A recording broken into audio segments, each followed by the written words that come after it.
ॐ यो ब्रह्माणं विदधाति पूर्वं यो वै वेदांश्च प्रहिणोति तस्मै तम्हदेवमात्मबुद्धिप्रकाशं मुमुक्षुर्वै शरणमहं प्रपद्ये। ॐ शान्ति शान्ति शान्तिः। ॐ नमो ब्रह्मादिभ्यो ब्रह्मविद्या सम्प्रदायकर्तृभ्यो वंशर्षिभ्यो महद्भ्यो नमो गुरुभ्यः। सर्वोपप्लवरहितः प्रज्ञानघनः प्रत्यगर्थो ब्रह्मैवाहमस्मि ब्रह्मैवाहमस्मि। ॐ नारायणं पद्मभवं वसिष्ठं शक्तिं च तत्पुत्रपराशरं च व्यासं शुकं गौडपदं महान्तं गोविन्दयोगीन्द्रमथास्य शिष्यं श्रीशङ्कराचार्यमथास्य पद्मपादं च हस्तमलकं च शिष्यं तन्तोटकं वार्तिककारमन्यान् अस्मद्गुरून् सन्ततमानतोऽस्मि। श्रुतिस्मृतिपुराणानाम् आलयं करुणालयं नमामि भगवत्पादं शङ्करं लोकशङ्करं शङ्करं शङ्कराचार्यं केशवं बादरायणं सूत्रभाष्यकृतौ वन्दे भगवन्तौ पुनः पुनः। आत्मेति मूर्तिभेदविभागिने व्योमवद्व्याप्तदेहाय दक्षिणामूर्तये नमः। ॐ पार्थाय प्रतिबोधितां भगवता नारायणेन स्वयं व्यासेन ग्रथितां पुराणमुनिना मध्ये महाभारतम् अद्वैतामृतवर्षिणीं भगवतीम् अष्टादशाध्यायिनीम् अम्ब त्वामनुसन्दधामि भगवद्गीते भवद्वेषिणीम् यं ब्रह्मा वरुणेन्द्ररुद्रमरुतः स्तुन्वन्ति देव्यैस्तवैः वेदैः साङ्गपदक्रमोपनिषदैः गायन्ति सामगान् ध्यानावस्थिततद्गतेन मनसा पश्यन्ति यं योगिनः यस्यान्तन्न विदुःसुरगणाः देवाय तस्मै नमः देवाय तस्मै नमः। श्लोक 13 અને 14 13 અને 14।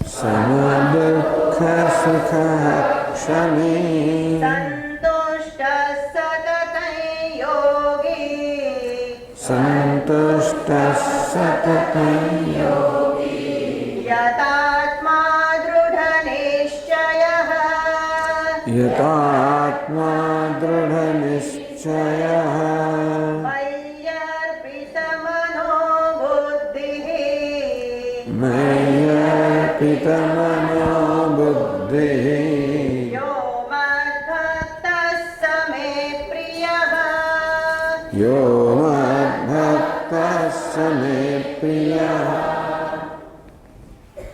યો મદ્ભક્તઃ સ મે પ્રિયઃ આવો જે મારો ભક્ત છે એ મને વિશેષ પ્રિય છે.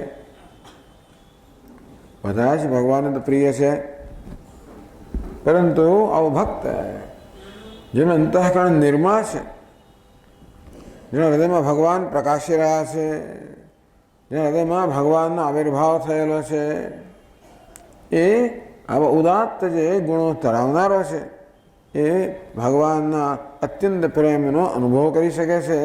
અને માટે ભગવાન કહે છે કે આવો ભક્ત મને વિશેષ પ્રિય છે. જો અહીં જે બધા સદ્ગુણો વર્ણવવામાં આવ્યા છે એ માત્ર ભક્તમાં જ છે એવું નથી, આપણા સર્વમાં છે. મૂળભૂત રીતે જોઈએ તો આ મહાન જ્ઞાની ભક્ત મહાપુરુષમાં અને આપણામાં કોઈ મૂળભૂત તફાવત નથી. મૂળભૂત તો હું તમે જે કોઈ છે એ વાસ્તવમાં અહીં પરમાત્મા જ આ રૂપમાં રહેલા છે. તેથી સર્વશ્રેષ્ઠ ગુણો આપણામાં રહેલા છે, આપણા અંતઃકરણમાં આ શ્રેષ્ઠ ગુણો રહેલા છે.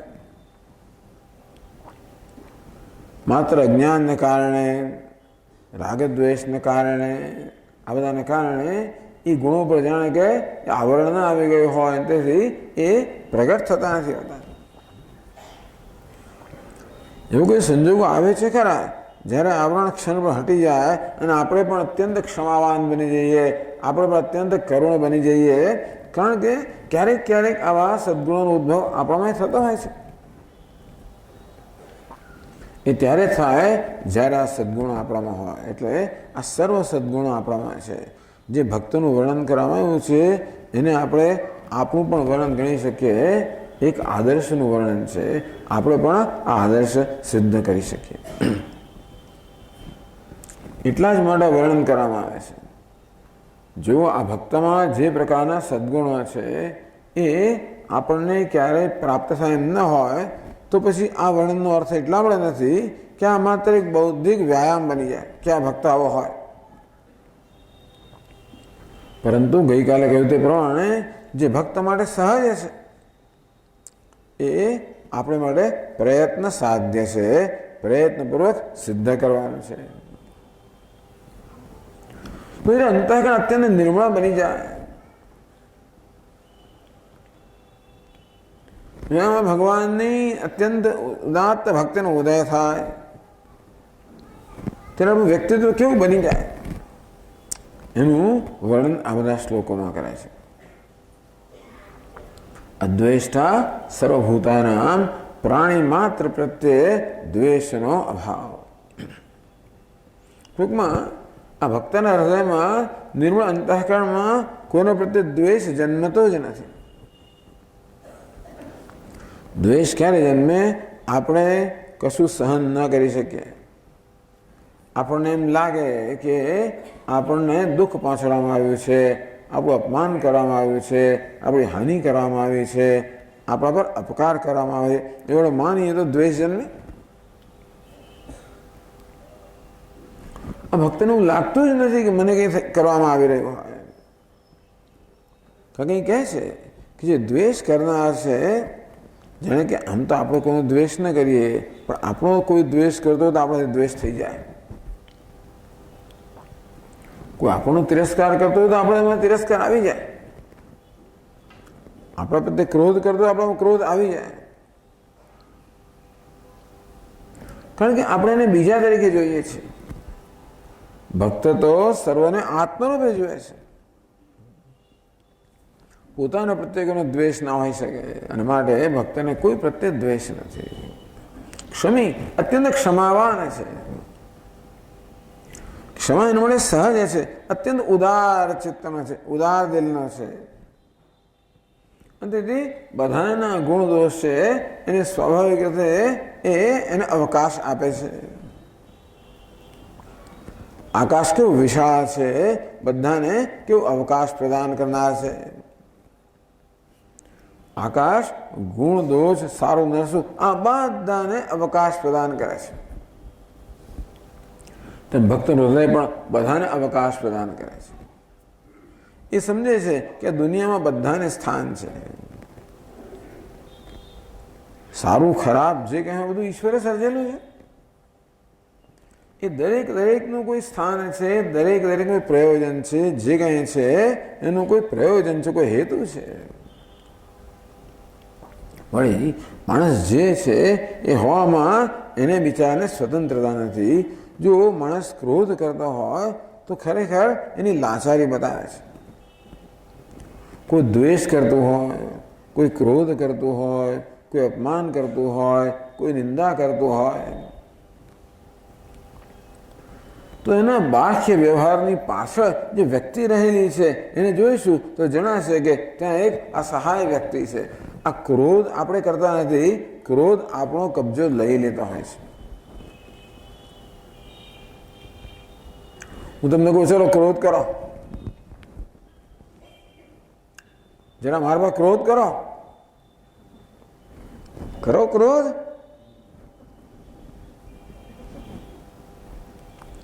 પ્રયત્ન કરો તો ક્રોધ થાય? આવે ના આવે. ચલો દ્વેષ કરો. આ ક્રોધ, દ્વેષ, તિરસ્કાર એ કે આપણે કરતા હોતા નથી, એ તો આપણો કબજો લઈ લેતા હોય છે. ખરું કે નહીં? વાતાવરણમાં આવી શરદી હોય, આમ ઠંડીઓને આપણે શરદીથી આપણો વાંક છે એ તો અંદરથી એની જાતે થતું હોય છે. તેવી રીતે આ રોગ છે બધા, આ દ્વેષ, ક્રોધ, આ બધું શું છે? એક પ્રકારનો માનસિક વ્યાધિ છે અને તે આ માણસ પર પ્રભાવ પાડતો હોય છે, એને પ્રભાવિત કરતો હોય છે. ટૂંકમાં ક્રોધ કરવામાં લાચારી છે, દ્વેષમાં લાચારી છે. ભક્ત જુએ છે કે મારો દ્વેષ કરે છે એ બિચારો લાચાર છે અને માટે આપોઆપ જ એના પ્રત્યે કરુણા જન્મે છે. એના પ્રત્યે દ્વેષ જન્મતો નથી, ક્ષમા જન્મે છે, કરુણા જન્મે છે. એટલે આપણે આ પ્રકારે કરવું જોઈએ. આપણે પણ વ્યવહારમાં આ સદગુણોને ઉતારવાનો પ્રયત્ન કરવો જોઈએ. કોઈ આપણો દ્વેષ કરતો હોય તો એની આપણે માનસિકતા સમજીએ કે બિચારો બહુ દુઃખી છે અંદરથી. કોઈ સુખી માણસ તો દ્વેષ કરે નહીં. તો દુઃખી પ્રત્યે તો કરુણા હોય, તિરસ્કાર ન હોય. આ રીતે ભક્તનું હૃદય કરુણાથી ભરપૂર છે. ગમે તેવો એના પ્રત્યેના કરુણા છે.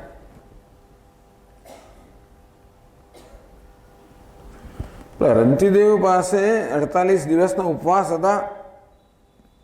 રંતીદેવ રાજા હતા,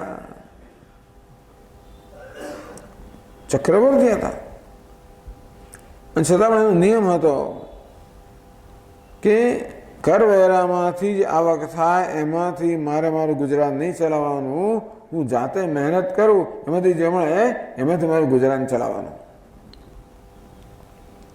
દુષ્કાળ પડ્યો, રંતીદેવને પોતાને કશું કામ ન મળ્યું, એ કંઈ ઉપાર્જન ન કરી શક્યા અને તેથી 48 દિવસનો ઉપવાસ થયા. 48 દિવસ પછી એમને કંઈક ભોજન મળ્યું.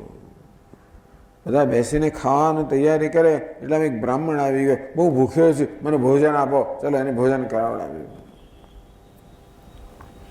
એ ગયો ના ગયો એટલામાં એક વળી પાછો બીજો ચંડાળ આવ્યો, કૂતરાને લઈને આવ્યો, બહુ ભૂખ્યો છું, એને ખવડાવ્યો. એક વળી બીજો એવી જાતનો માણસ આવ્યો કે હું તરસ્યો છું, એને પાણી પીવડાવી દીધું. આમ જે 4 માણસ આવે, જે આવે એને બધાને કરાવી દીધું. છેલ્લે પાણી બેચેલું એમાં પેલો આવીને માગી ગયો. એને એમ ના કે હું ભૂખ્યો છું, મારે આને કેમ ખવડાવવું જોઈએ, કે નહીં એની આટલી કરુણા છે કે નહીં ભૂખ્યો છે, આ તરસ્યો છે. કોઈ પણ સંજોગોમાં ભૂખ્યા હોય, તરસ્યા હોય, એ મારી કરુણાને પાત્ર છે. મહાપુરુષોમાં કરુણા હોય છે. અદ્વેષ્ટા સર્વભૂતાનામ મૈત્ર કરુણ નિરહંકાર નમ્ર હોય છે. એમાં ઘમંડ નથી હોતો, અભિમાન નથી, હું કંઈક છું, કોઈ વહેમ નથી હોતો કે હું આમ છું અને હું તેમ છું. આપણે તો નાનકડી વસ્તુ પણ જરાક સિદ્ધ કરી તો તરત ગાય બતાવીએ કે જો મને આ પ્રકારનું સર્ટિફિકેટ મળ્યું, આવો મને આવા અવોર્ડ મળ્યો, મને આવી ડિગ્રી મળી, મારી આવી નામના છે, મારી આવી કીર્તિ છે, જો આ મારું મકાન જો મારી ફેક્ટરી જો, આમ ગર્વથી બધાને બતાવીએ. આનો કોઈ ગર્વ નથી. એ જોવે છે કે જે કંઈ થઈ રહ્યું છે કરનાર ઈશ્વર છે. નિમિત્ત માત્ર ભવ સંવેસાચીન. ભગવાને કહ્યું અર્જુનને કે હે અર્જુન, તું નિમિત્ત બન, સર્વ કરનાર તો હું છું. ભગવાન કહે છે કે આ મહાભારત યુદ્ધ તો પૂરું થઈ ગયું છે. મયે વૈતે નિહતા પૂર્વમેવ. હે અર્જુન, આ બધા યોદ્ધાઓ મારા વડે પહેલેથી હણાઈ ચૂક્યા છે. તું એમ માને છે કે તું કરી રહ્યો છે, ત્યારે પણ વાસ્તવમાં ભગવાન જ કરી રહ્યો છે. ભક્ત જાણે છે અને એને કોઈ ઘમંડ નથી. એ જાણે છે બધું સબભૂમિ ગોપાલ કે બધું ભગવાનનું છે, માટે મારું છે એવું કોઈ મમકારનામાં નથી. હંમેશા સંતુષ્ટ છે. સંતોષ ક્યારે હોય? જ્યારે માણસ પોતાનાથી ખુશ હોય ત્યારે. સંતોષ ક્યારે હોય? જ્યારે પોતાનાથી જ. આપણે પોતાનાથી ખુશ નથી, કમનસીબે. આપણો અસંતોષ શેનો છે? આપણે પોતાનાથી જ ખુશ નથી. જ્યાં આગળ ઈશ્વરનો આવિર્ભાવ થયો હોય ત્યાં સંપૂર્ણ પ્રસન્નતા છે. અને તેથી પોતાનાથી ખુશ છે, હંમેશા ખુશ છે, મળે સંતુષ્ટ, સતત સંતુષ્ટ છે. પોતાનાથી અન્ય સર્વથી જે કાંઈ છે એનાથી સંતુષ્ટ છે. યથાત્મા દૃઢ નિશ્ચય. દૃઢ નિશ્ચય દ્રઢ છે. આ સર્વ ભગવાન છે, નિશ્ચય દ્રઢ. વાસુદેવ સર્વ, આ સર્વ વાસુદેવ છે, એ નિશ્ચય દ્રઢ છે. એ નિશ્ચય દ્રઢ ક્યારે કહેવાય? કોઈ એમાં એને હરાવી ના શકે ત્યારે. નિશ્ચય દ્રઢ ના હોય તો આપણે હલી જઈએ. પેલા બ્રાહ્મણની કથા ખબર છે ને? એકવાર એક બ્રાહ્મણ પેલા બાજુના ગામમાં ગયો અને એક બકરાને લઈ આવ્યો. ચાર પેલા ઠગ લોકો થયું કે ચાલો આપણે એને છેતરપિંડી કરીને એનો બકરો લઈ લઈએ. બ્રાહ્મણ જે રસ્તે જઈ રહ્યો હતો એ રસ્તા પર વૃક્ષની પાછળ આ છુપાઈ ગયેલા એમાંનો પેલો ઠગ બહાર નીકળ્યો. કેમ છે બ્રહ્મદેવ? ક્યાંથી આવો છો? ફલાણી જગ્યાએ. ક્યાં જઈ રહ્યા છો? મારે ગામ. તો શું આ ખભા પર શું નાખ્યું છે? આ બકરું છે. અરે આ કૂતરું છે. આ તો અરે હોતું હશે, આ બકરું છે. બીજો નીકળ્યો. કેમ છે બ્રહ્મદેવ? મને એમ કે તમે બ્રાહ્મણ છો, કૂતરાને લઈને ક્યાં જાઓ છો? અરે આ તો બકરું છે. ધીમે ધીમે એને સંશય પડવાનો કે કૂતરું છે કે બકરું છે.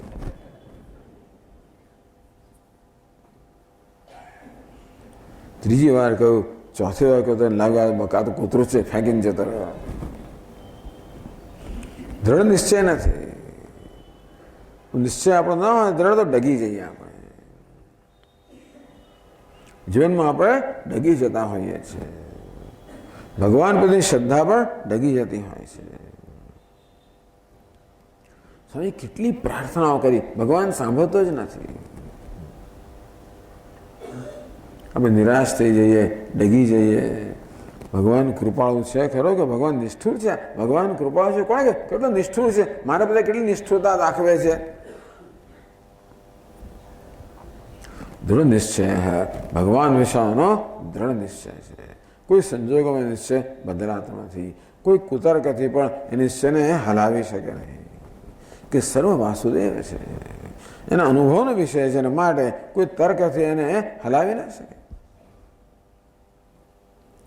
યો મત ભક્ત સમય પ્રિય. આવો જે મારો ભક્ત છે મને અત્યંત પ્રિય છે. તો આગળ ભગવાન ભક્તના લક્ષણોનું વર્ણન કરે છે. 15મા શ્લોકમાં કહે છે યસ્માન્નો દ્વિજતે લોકઃ યસ્માન્નો દ્વિજતે લોકઃ લોકાન્નો દ્વિજતે ચ યઃ લોકાન્નો દ્વિજતે ચ યઃ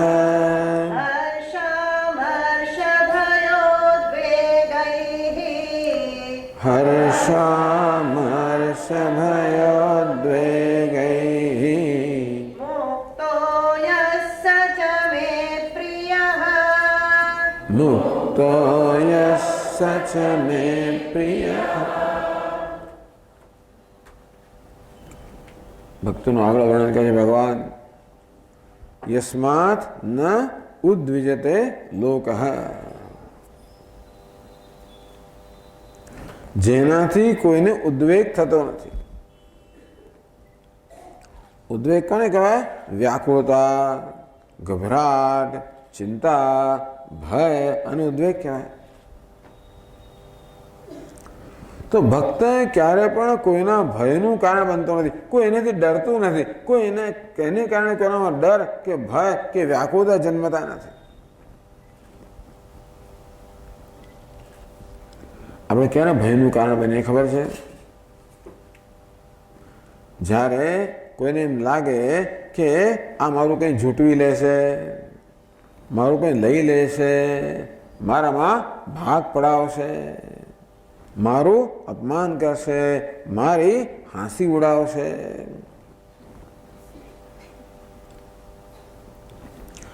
આમ આપણી પાસેથી કશીક વસ્તુ ઝૂંટવાઈ જવાનો ભય હોય ત્યારે આપણે કોઈનાથી ડરતા હોઈએ છીએ.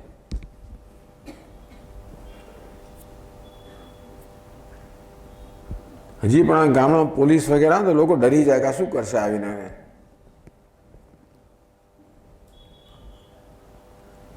એ લોકો જાણીતા હોય, ઘણી લોકો નામચીન હોય કે આ લોકો ડરાવવામાં, લોકોને કરવામાં. ભક્તને જોઈને કે ભક્તની હાજરીમાં કોઈનો ભય લાગતો નથી, એ કોઈનો ભયનું કારણ બનતો નથી, કારણ કે એ કશું ઈચ્છતો જ નથી. એ કોઈ કશામાં દાવો કરતો નથી, કોઈમાં ભાગ પડાવતો નથી, એ કશું કોઈનું ઝૂંટવી લેતો નથી, એને કોઈ પ્રકારની અપેક્ષા કોઈ પાસે છે જ નહીં.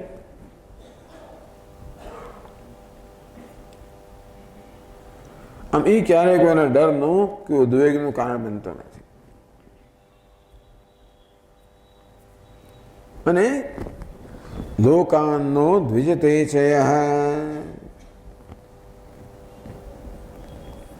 અહીં કહે છે કે આ ભક્તએ તો બધાને અભયતા પ્રદાન કરી છે.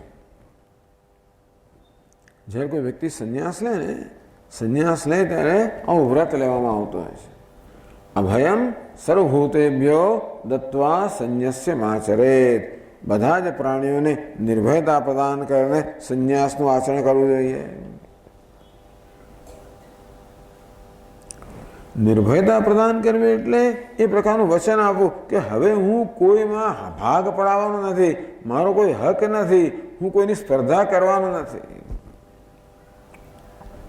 હે જગતના પ્રાણીઓ, હવે કોઈએ મારાથી ડરવાની જરૂર નથી.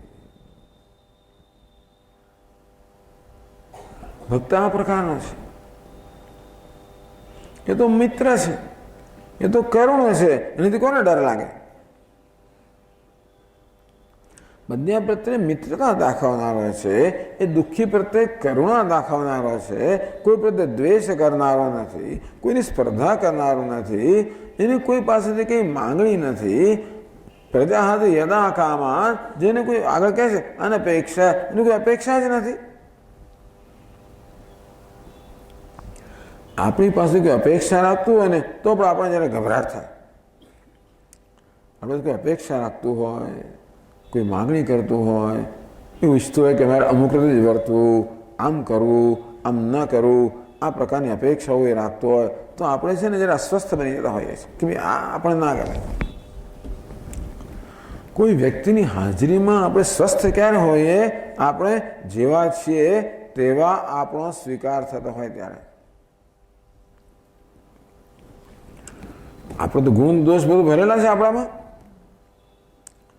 તો કોઈ વ્યક્તિ આપણે દોષનો સ્વીકાર ન કરે, માત્ર ગુણનો સ્વીકાર કરે, દોષનો સ્વીકાર ન કરે, તો આપણે સંકોચ થાય વ્યક્તિ સમક્ષ.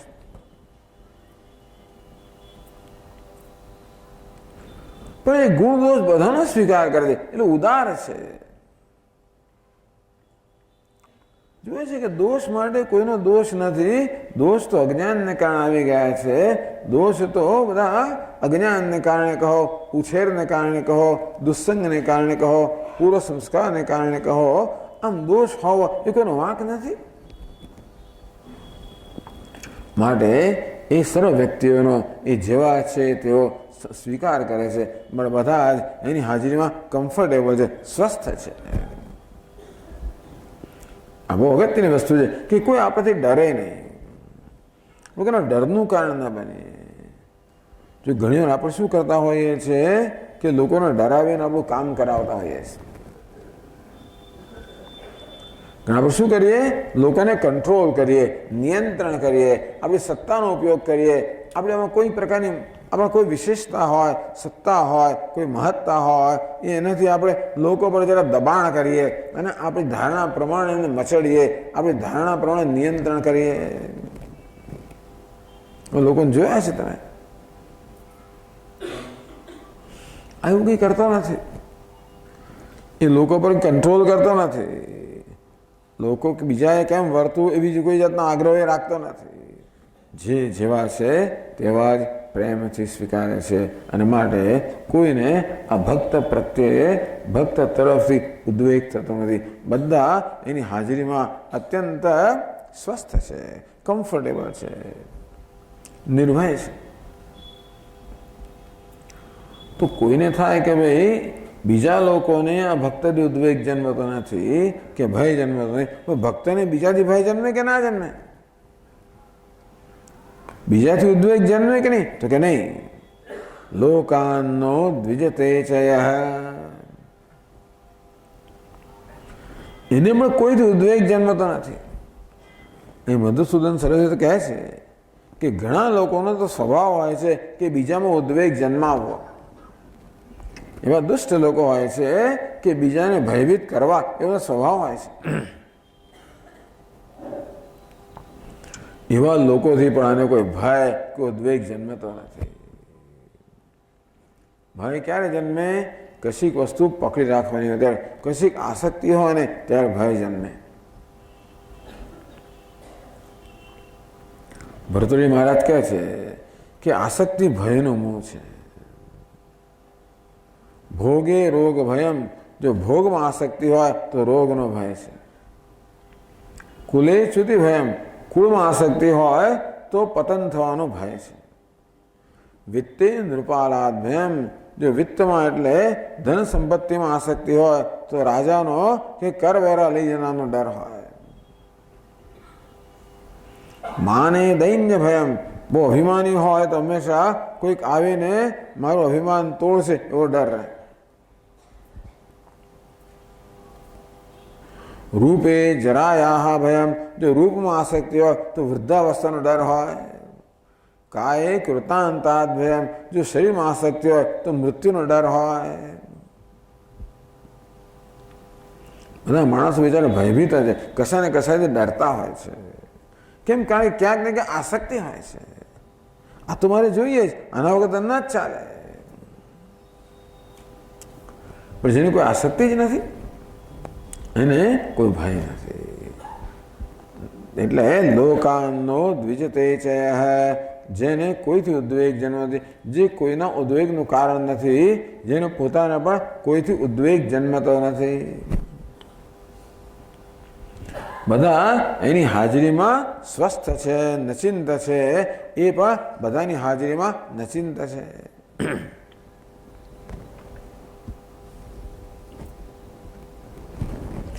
હર્ષામર્ષ ભયોદ્વેગૈ મુક્ત, હર્ષ, અમર્ષ, ભય, ઉદ્વેગ આ બધાથી મુક્ત. હર્ષ કોને કહેવાય? સ્વસ્થ પ્રિય લાભે. પોતાની પ્રિય વસ્તુ પ્રાપ્ત થાય તો હર્ષનો એકદમ આમ આવેગ આવી જાય છે આપણામાં. કોઈ ન ધારી વસ્તુ બને આમ હર્ષમાં આવી જઈએ આપણે. એ પણ એક વિકાર છે. હર્ષ એટલે આપણું ઉપર પેલું ડગડગીઓ હોય છે ને, ઉપર જાય ને નીચે જાય. ઉપર તો હર્ષ એટલે ઉપર જાય એટલે પાછું નીચે આવવાના જ છે. હર્ષ હોય ત્યાં પછી શોક આવવાના છે. કોઈ વસ્તુ મળે ત્યારે હર્ષ ક્યારે હોય? આપણામાં જ્યારે અધૂરફ હોય, કોઈ વસ્તુ આવે ને આપણને લાગે કે હું હતો એના કરતાં વધારે સારો બન્યો, વધારે ધનવાન બન્યો, વધારે સમૃદ્ધ બન્યો, ત્યારે આપણે હર્ષ થઈ જાય.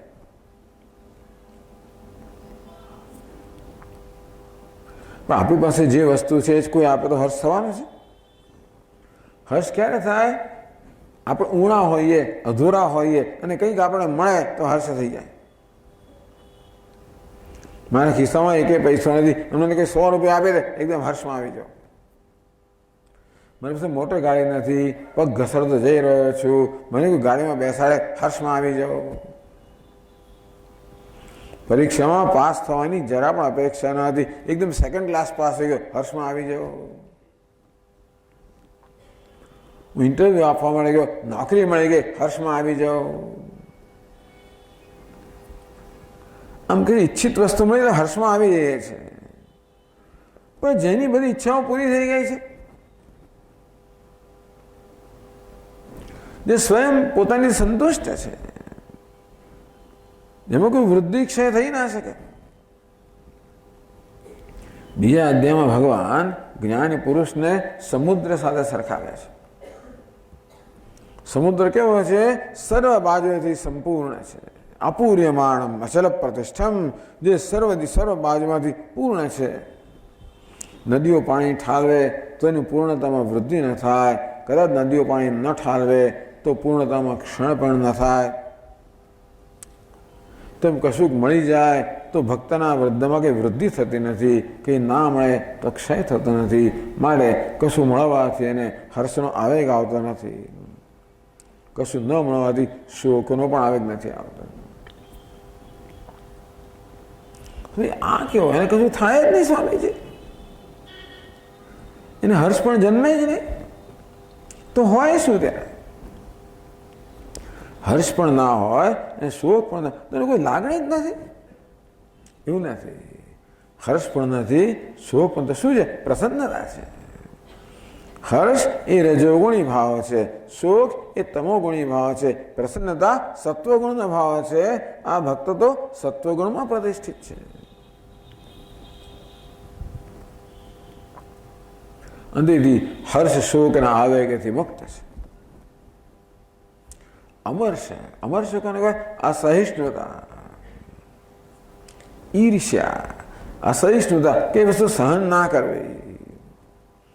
ખાસ કરીને કહે છે કે ભાઈ પરોત્કર્ષ અસહન રૂપ ચિત્તવૃત્તિ વિશેષ.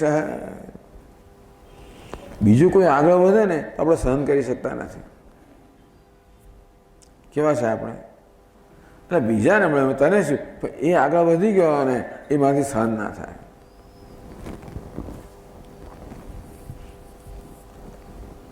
આ તો એની તો કે આગળ પાછળ છે જ નહીં, બધા આત્મ સ્વરૂપ છે. આગળ ને પાછળ શું હોય? જો આપણે શરીરમાં અહંભાવ ધરાવતા હોઈએ તો બીજો શરીર બળવાન મનુષ્ય આપણે આગળ કહેવાય. બુદ્ધિમાં અહંભાવ ધરાવતા હોઈએ તો બુદ્ધિમાં વધારે વિદ્વાન મનુષ્યમાંથી આગળ કહેવાય. ઉપાધિમાં અહંભાવ ધરાવતા હોઈએ, એ રીતે આપણી જાતને માપતા હોઈએ તો જરૂર આપણાથી ચડિયાતી ઉપાધિ વાળો આપણા કરતા આગળ છે. પછી જેને આત્મામાં અહંભાવ છે, જેને પૂર્ણતામાં અહંભાવ છે, એનાથી આગળ કોણ હોય? હું બહુ પૂર્ણ છું, તમે પૂર્ણ છો. જે ઉપાધિમાં અહંભાવ ધરાવતા નથી, જે આ ચૈતન્યમાં આત્મા અહંભાવ ધરાવે છે, કોઈ એનાથી ચડિયાતો વગેરે હોય પણ નહીં. અથવા તો કોઈ ચડિયાતો હોય તો ભલે ને, આપણે ઈર્ષ્યા જન્મે છે ને, કોઈ આપણે આગળ વધી જાય તો ઈર્ષ્યા જન્મે. તો કે નહીં નહીં, જે આપણે આગળ વધે એને અભિનંદન આપો. એના સુખમાં તમે ભાગ લો, એના સુખે સુખી થાઓ. ઈર્ષ્યા ન જન્મે. ઈર્ષ્યા ક્યારે જન્મે? જે આપણે જોઈએ છે એ બીજા કોઈને મળી જાય, કોઈ આપણાથી વધારે પામી જાય, વધારે આગળ વધી જાય તો કહે છે કે ભાઈ એને તમે અભિનંદન આપો, એના હર્ષથી તમે પણ તમે એના સુખથી તમે સુખી થાઓ કે જો મને આવું મળે તો કેવો આનંદ થયો, એવો આનંદ થઈ રહ્યો છે, કેવું સરસ છે, ચાલો ભગવાન એનું ભલું કરે, એને આશીર્વાદ આપો. હર્ષ, અમર્ષ, ભય, ઉદ્વેગ. ભયની તો વાત કરી, ભક્તને કોઈ ભય નથી, કારણ કે એને કશું ગુમાવવાનું નથી. ગુમાવવાનું ક્યારે હોય? કશુંક મારું હોય ત્યારે કોઈક લઈ જાય ને. આ મારી ઘડિયાળ છે, તમે લઈ જાઓ તો મને ગુમાવીને લાગણી નીકળે. પણ હવે આ વસ્તુ મારી નથી.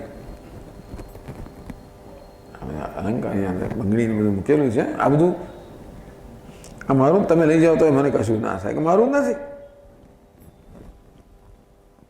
ભય ક્યારે લાગે? મેં કહ્યું ને, ક્યાંક આસક્તિ હોય ત્યારે. પણ આનું તો કોઈ મમકાર છે જ નહીં, આ મારું છે કોઈ ભાવના જ નથી, એની કોઈ જરૂર જ નથી, મને કોઈ આસક્તિ નથી, એના માટે એ ભયથી મુક્ત છે. હર્ષામર્ષ ભય ઉદ્વેગ. ઉદ્વેગ એટલે વ્યાકુળતા થવી, ચિંતા થવી. એવી કોઈ વ્યાકુળતા નથી, ચિંતા નથી. આ બધા પ્રકારના વિકારોથી ભક્ત મુક્ત છે. પણ જો આમાં આ વ્યાકરણ જરા જોવા જેવું છે. જે લોકોને થોડું ઘણું સંસ્કૃત આવડતું હોય ને, એ જો આ વાક્ય જો હર્ષામર્ષ ભયોદ્વેગ મુક્ત, એટલે હર્ષ, અમર્ષ, ભય, ઉદ્વેગ એને છોડી દીધેલો છે. એને એમને છોડે, એ લોકો એને છોડીને ગયા છે. આ વિકાર હર્ષ, અમર્ષ, ભય, ઉદ્વેગ એને છોડીને જતા રહ્યા છે. આપણે છોડીને તો પછી પાછું આવે ખરું, પણ એ જ આપણે છોડીને જતા રહેતા. આ બધા વિકારો ક્યારે આવે? મારામાં વિકારનું કોઈ કારણ હોય ત્યારે, અંદર કંઈક અધૂરપ હોય, કંઈક ઉણપ હોય, કંઈ માગણી હોય, કોઈ અહંકાર હોય કે મમકાર હોય કે આસક્તિ હોય, ત્યારે બધા લોકો આવે અને મારામાં સ્થાન જમાવે. એવું કશું હોય જ નહીં. આ બધા લોકો એવા હતા નકામા માણસ, છોડીને જતા રહે. પેલો માણસની એક ટેવ હતી, રોજ સાંજ પડે એટલે દારૂ પીવો, ઘરની અંદર રાખેલો. 6:30 થાય એટલે એને મિત્રો આવી જાય. એ વખતે એની મહેફિલ જામે. એક વખત હાર્ટ એટેક આવ્યો, સખત, મરતા મરતા બચ્યો. ડૉક્ટરે કહ્યું કે જો ફરી દારૂ પીધો હશે તો બચવાનું નથી, દારૂ છોડી દીધો. તો સાંજે કરવું શું? સાંજનો સમય ફાજલ પડ્યો, કરવાનું શું? કોઈ એને સલાહ આપી કે ભાઈ તું રામચરિત માનસનું પારાયણ કર, સાંજ પડે એટલે લલકાર રામચરિત માનસ, રામાયણ. એ શરૂ કર્યું. એટલે બીજા દિવસે પેલા એના જૂના મિત્રો આવ્યા, બેઠા. પેલું કશું બહાર મહેફિલમાં નીકળ્યું નહીં, એટલે નિરાશ થઈને જતા રહ્યા. બીજે દિવસ આવે, બીજે પણ રામચરિત માનસ. પેલા બહુ રાહ જોઈ, કશું બહાર નીકળ્યું નહીં, જતા રહ્યા. એમ કહેતા કહેતા પેલા જ એને છોડીને જતા રહ્યા. એમને આવવાનું જે કારણ જતું રહ્યું ને. તેમ ભય છે, ઉદ્વેગ છે, આ બધી વસ્તુઓનું હોવાનું અંદર કારણ છે. અંદર અધૂરપ છે, અંદર આસક્તિ છે, અંદર રાગ દ્વેષ છે. એ બધું હોય ને તો આ વિકારો એની જાતે એની જાતે એને છોડીને ચાલે જાય. હર્ષામર્ષ ભયોદ્વેગ મુક્ત યસ સચ મે પ્રિય. આવો જે મારો ભક્ત છે એ મને અત્યંત પ્રિય છે. પછી આગળ કહે છે,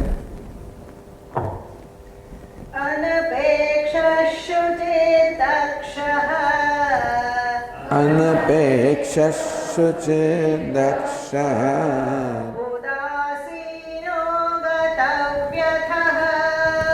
ઉદાસીનો ગતવ્યથઃ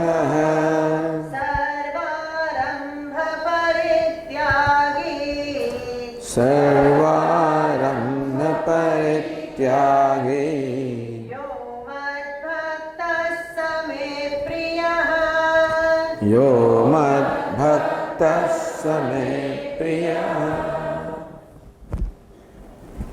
અનપેક્ષ, આ ભક્ત અપેક્ષાથી મુક્ત છે.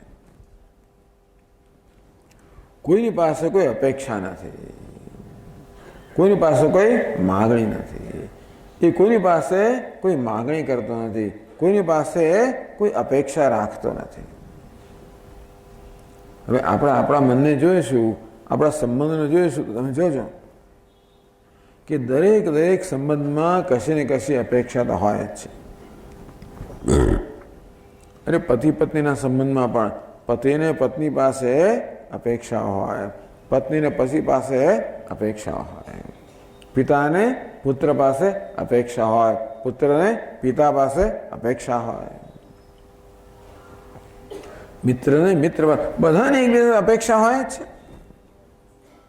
અપેક્ષા એટલે શું? એણે આમ કરવું જોઈએ, એણે આમ ન કરવું જોઈએ,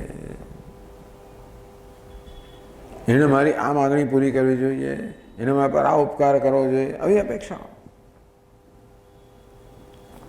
આમ બોલવું જોઈએ, આમ ન બોલવું જોઈએ, આમ વર્તવું જોઈએ, આમ ન વર્તવું જોઈએ. દુઃખ આપનારી વસ્તુ છે અપેક્ષા.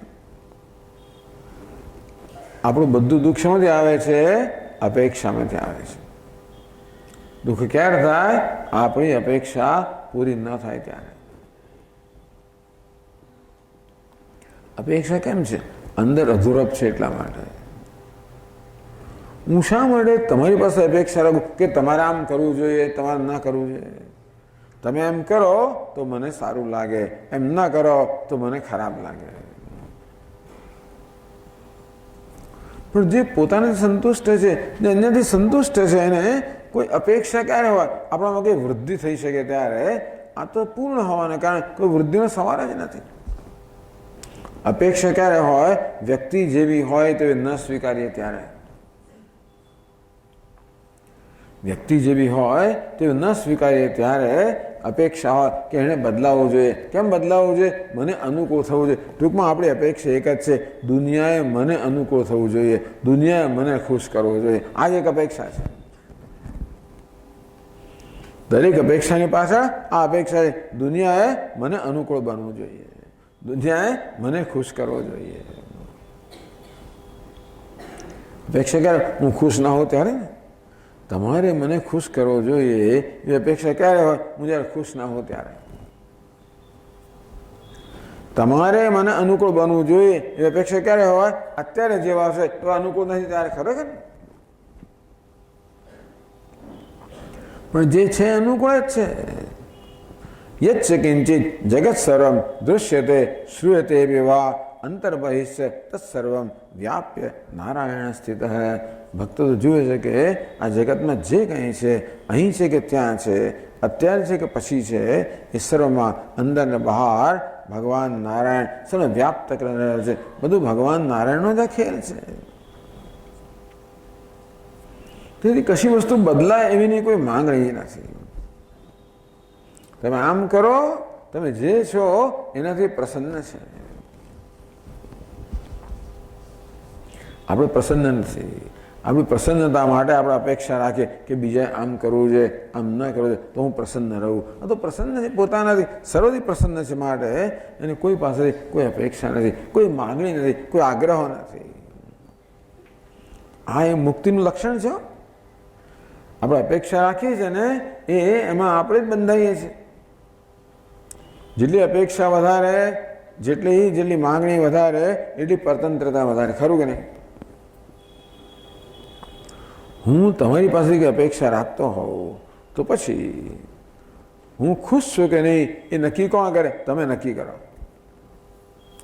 તમે મારી અપેક્ષા પૂરી કરો તો હું ખુશ છું, તમે અપેક્ષા પૂરી ન કરો તો હું નાખુશ છું. એટલે ટૂંકમાં મને તમારા હાથમાં આવી ગયા ને, તમારા કંટ્રોલમાં આવી ગયો. માટે અપેક્ષાને છોડવી જોઈએ. કેમ છોડાય? જે છે એનો પ્રેમપૂર્વક સ્વીકાર. જે છે એ ભગવાને રચેલું છે. અને માટે ભગવાનની રચનામાં કંઈ ખોડખાપણ ના કાઢો. ભગવાનની રચનાનો જે છે તેનો સ્વીકાર, વ્યક્તિઓનો જે છે તેનો સ્વીકાર. પ્રસાદ બુદ્ધિ જે છે ઈશ્વરનો પ્રસાદ છે.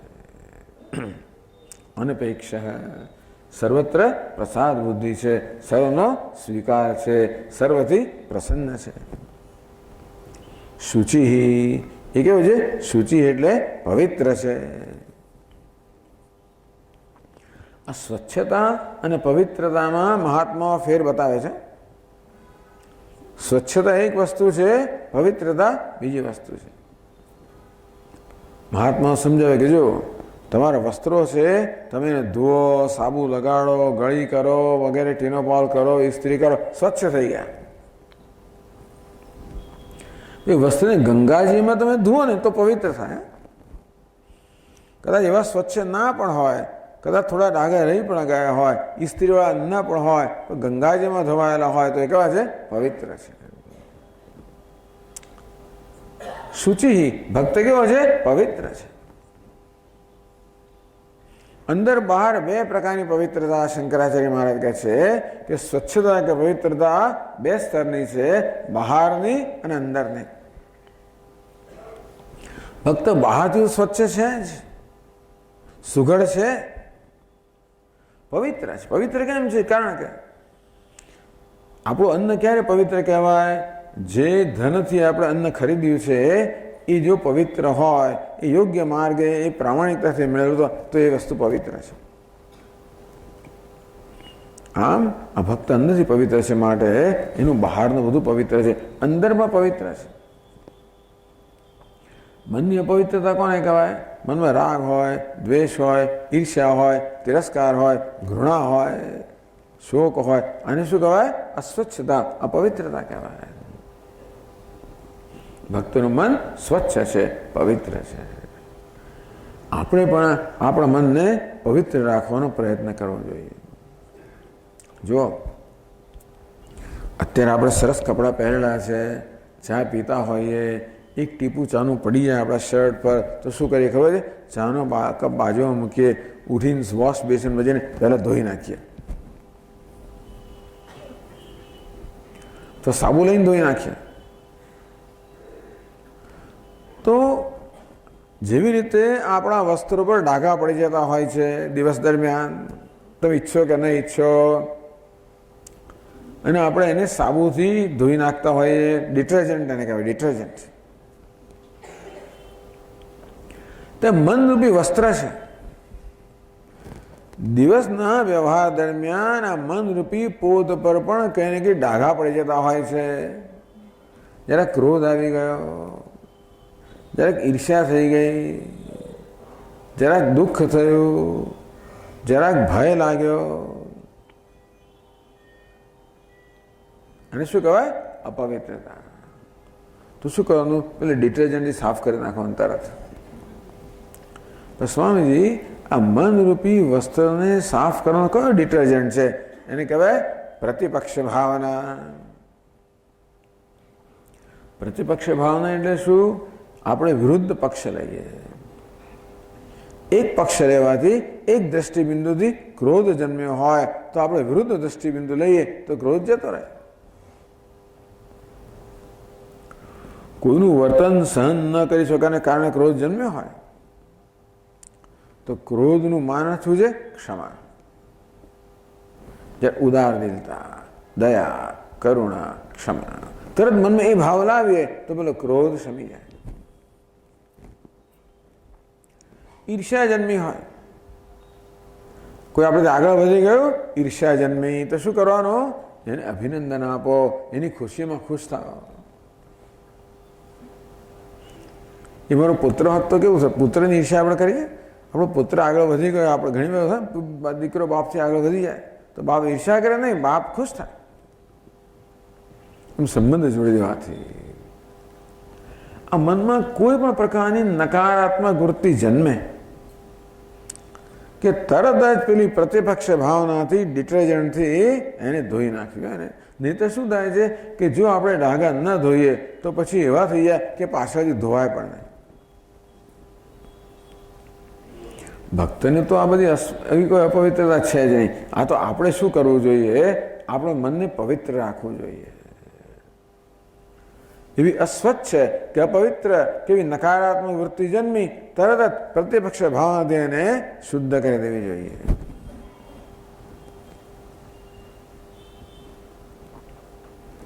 અનપેક્ષા શુચિ, ભક્તના હૃદયમાં કોઈ દ્વેષ નથી, કોઈ રાગ નથી, કોઈ ઈર્ષ્યા નથી, કોઈ અસ્વચ્છતા નથી. એનું મન કેવું છે? સ્વચ્છ છે, પવિત્ર છે.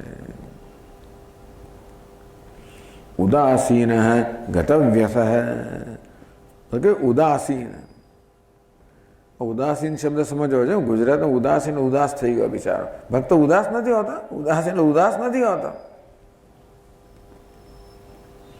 આ સંસ્કૃત શબ્દ ઉદાસીન. મહાત્માઓ સમજાવે, ઉદ એટલે ઉપર, આસીન એટલે બેઠેલો, ઉપર બેઠેલો.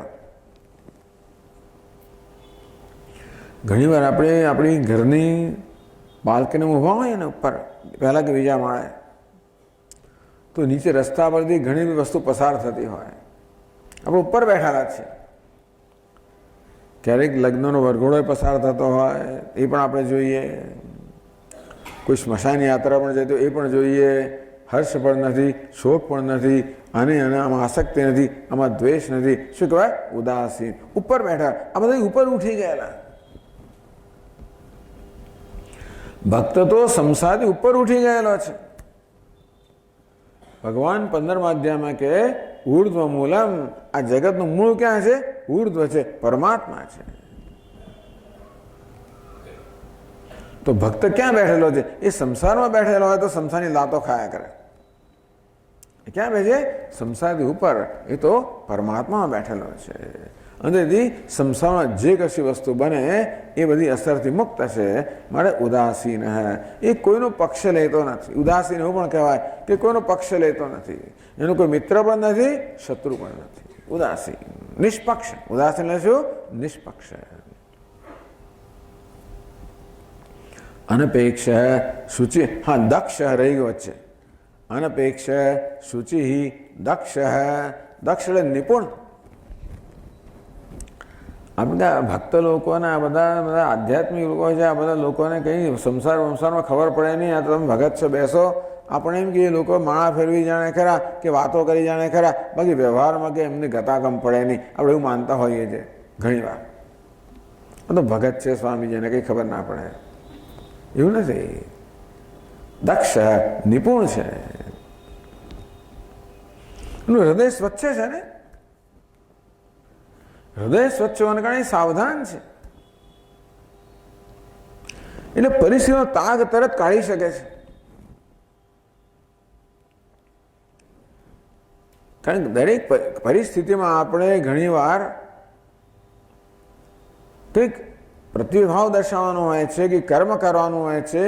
શું કરવું એ પરિસ્થિતિની અંદર નક્કી કરવાનું હોય છે. ભક્ત કેવો છે? દક્ષ, નિપુણ છે. જ્યારે શું કરવાનું છે એ કરવામાં નિપુણ છે. જે જાણવાનું છે જાણવામાં નિપુણ છે. એવો અર્થ ના કરવો હોય તો બીજા આચાર્ય બીજો અર્થ કરે છે. નિપુણ એટલે એ ભગવત સેવામાં નિપુણ છે. કદાચ વ્યવહારમાં નિપુણ ના પણ હોય, પણ ભગવત સેવા. ખરી નિપુણતા ક્યાં છે ખબર છે? ખરી નિપુણતા તો એમાં છે કે સર્વત્ર ઈશ્વર દર્શન હોય. એ જ ખરી નિપુણતા છે ખરેખર. કર્મમાં નિપુણતા શું છે ખબર છે? કર્મ, ભગવાન કહે છે યોગ કર્મસુ કૌશલમ. કર્મ કરવામાં કુશળતા કઈ છે? તો કર્મ ભગવાનને અર્પણ બુદ્ધિ થાય છે, એનું નામ કુશળતા. એટલે કેટલી રોટલી વણી એ કુશળતા નહીં, કેટલી ઝડપથી કામ કરે એ પ્રકારની કુશળતા નહીં, પરંતુ કઈ પ્રકારની ભાવનાથી કર્મ કર્યું. આ કર્મથી ભગવાન પ્રસન્ન થાવ. જે નિષ્કામ ભાવના છે, જ્યાં ભગવાનને પ્રસન્ન કરવાની ભાવના છે, એ જ ખરી કુશળતા ભગવાન કહે છે. દક્ષ હૈ, નિપુણ હૈ. આ ભક્ત કેવો છે? કુશળ છે. કઈ રીતે કુશળ છે? હંમેશા ભગવત કર્મમાં કુશળ છે, અથવા કર્મ કરતી વખતે એનામાં હંમેશા આ પ્રકારની ભાવના છે કે ભગવાન આથી પ્રસન્ન થાવ. ઉદાસીન ગતવ્યથ, જેનામાં કોઈ વ્યથા નથી, ભય નથી, શોક નથી. ટૂંકમાં અહીં તો કહે છે કે કોઈનું અપમાન કરે, કોઈ એને ગમે તે રીતે વર્તે તો પણ એના મનમાં કોઈ વ્યથા કે ભય કે તિરસ્કાર જન્મતો નથી. ગઈકાલે જ મહાત્મા ગાંધીની વાત કરતા હતા આપણે કે સાઉથ આફ્રિકા અને દક્ષિણ આફ્રિકાની અંદર એક મીર આલમ નામના એક પઠાણ એને એવો તો કારણ કે થયું શું કે ત્યાંની સરકારે પહેલાં એવો કાયદો કર્યો કે બધાએ ફરજિયાત બધા જે સાઉથ આફ્રિકન સિવાયના બધા જે બહારના છે ને બધા લોકોએ પોતાના નામ રજીસ્ટર કરાવવા. ગાંધીજી કે આ તો ખોટું કહેવાય, આપણને જુદા ગણાય છે, આપણે રજીસ્ટર કરવાના, પહેલાં રજીસ્ટર નહીં કરવાના, તો એ તો નહીં કરીએ. અમે વિરોધ કર્યો, બધા જોડાયા એમની સાથે. પછી વાટાઘાટો કરી એવો નિર્ણય પર આવે કે દરેક જણે મરજિયાત રીતે, ફરજિયાત નહીં પણ મરજિયાત રીતે નોંધાવી શકે છે. મંગેજી મરજિયાત તો વાંધો નહીં, તો હું સ્વતંત્ર છું, હું જ નોંધાવીશ પહેલાં. એવું કહે તો એમના પેલા સાથીઓ છે ને એ બધા કહે છે કે આ ગાંધી તો મળી ગયો લાગે છે. પહેલાં ના કહેતો તો એ જ આ કહે છે. પેલો પઠાણ એટલે ગાંધીજીએ કહ્યું કે હું તો આવતીકાલે ફલાણા સમયે જઈને મારું નામ નોંધાવીશ પહેલાં, આ નોંધ ચિઠ્ઠી આપી દઈશ. પેલું જો કર્યું છે તો હું જોઈ લઈશ તને. ગાંધીજી કહે તો તૈયાર જ હતો, એને તો ભયંકર એટલે લાઠીઓ મારીને હાડકા વાડકા તોડી નાખ્યા, બેભાન થઈ ગયા. આમ તો એમનો કોઈ રોષ ના જન્મ્યો, દ્વેષ ના જન્મ્યો આ માણસ પ્રત્યે. ભાનમાં આવે ત્યારે પૂછે કે પેલો તો બરોબર છે ને ભાઈ, એને તમે કે મારશો કરશો નહીં, એને પીડા ના આપશો.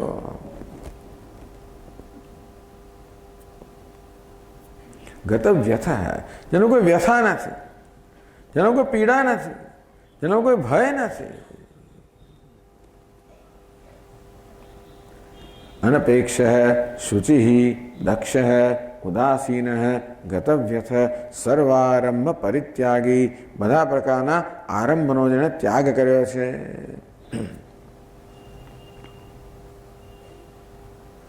આરંભ એટલે સકામ કર્મ, આરંભ એટલે કામના સહિતનું કર્મ, એવો અર્થ કરવામાં આવ્યો. ભક્ત કોઈ સકામ કર્મ કરતો નથી, એ કર્મ કરવા દ્વારા કોઈ વ્યક્તિગત વળતર ઈચ્છતો નથી. કર્મ કરે ના કરે એવો કોઈ નિયમ નથી, પણ કરતો શેને માટે કરે? માત્ર ભગવાનને સમર્પણ કરવાની ભાવનાથી એવું કર્મ કરે. કોઈ સકામ કર્મ ના કરે. આ કર્મ દ્વારા મને વ્યક્તિગત કશો લાભ થવો જોઈએ એવી બધી ગણતરીથી ભક્ત મુક્ત એનો કોઈ લાભ જોઈતો જ નથી, એની કંઈ જરૂર જ નથી. જે સ્વયં પૂર્ણ છે એને શું જરૂર હોય? માટે એને કોઈ લાભની જરૂર જ નથી, માટે કોઈ એની કોઈ કામના નથી, માટે કોઈ કર્મ સકામ કર્મ નથી. આ લોકમાં કે પરલોકમાં એ કશું ઈચ્છતો નથી. અને માટે સર્વારંભ પરિત્યાગી યો મદ ભક્ત સમે પ્રિય હૈ, આવો જે મારો ભક્ત છે એ મને પ્રિય છે. પછી આગળ કહે છે યો ન હૃષ્યતિ ન દ્વેષ્ટિ,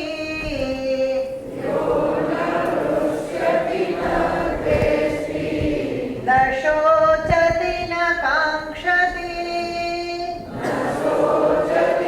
કાંક્ષતે શુભાશુભ પરિત્યાગી, શુભાશુભ પરિત્યાગી,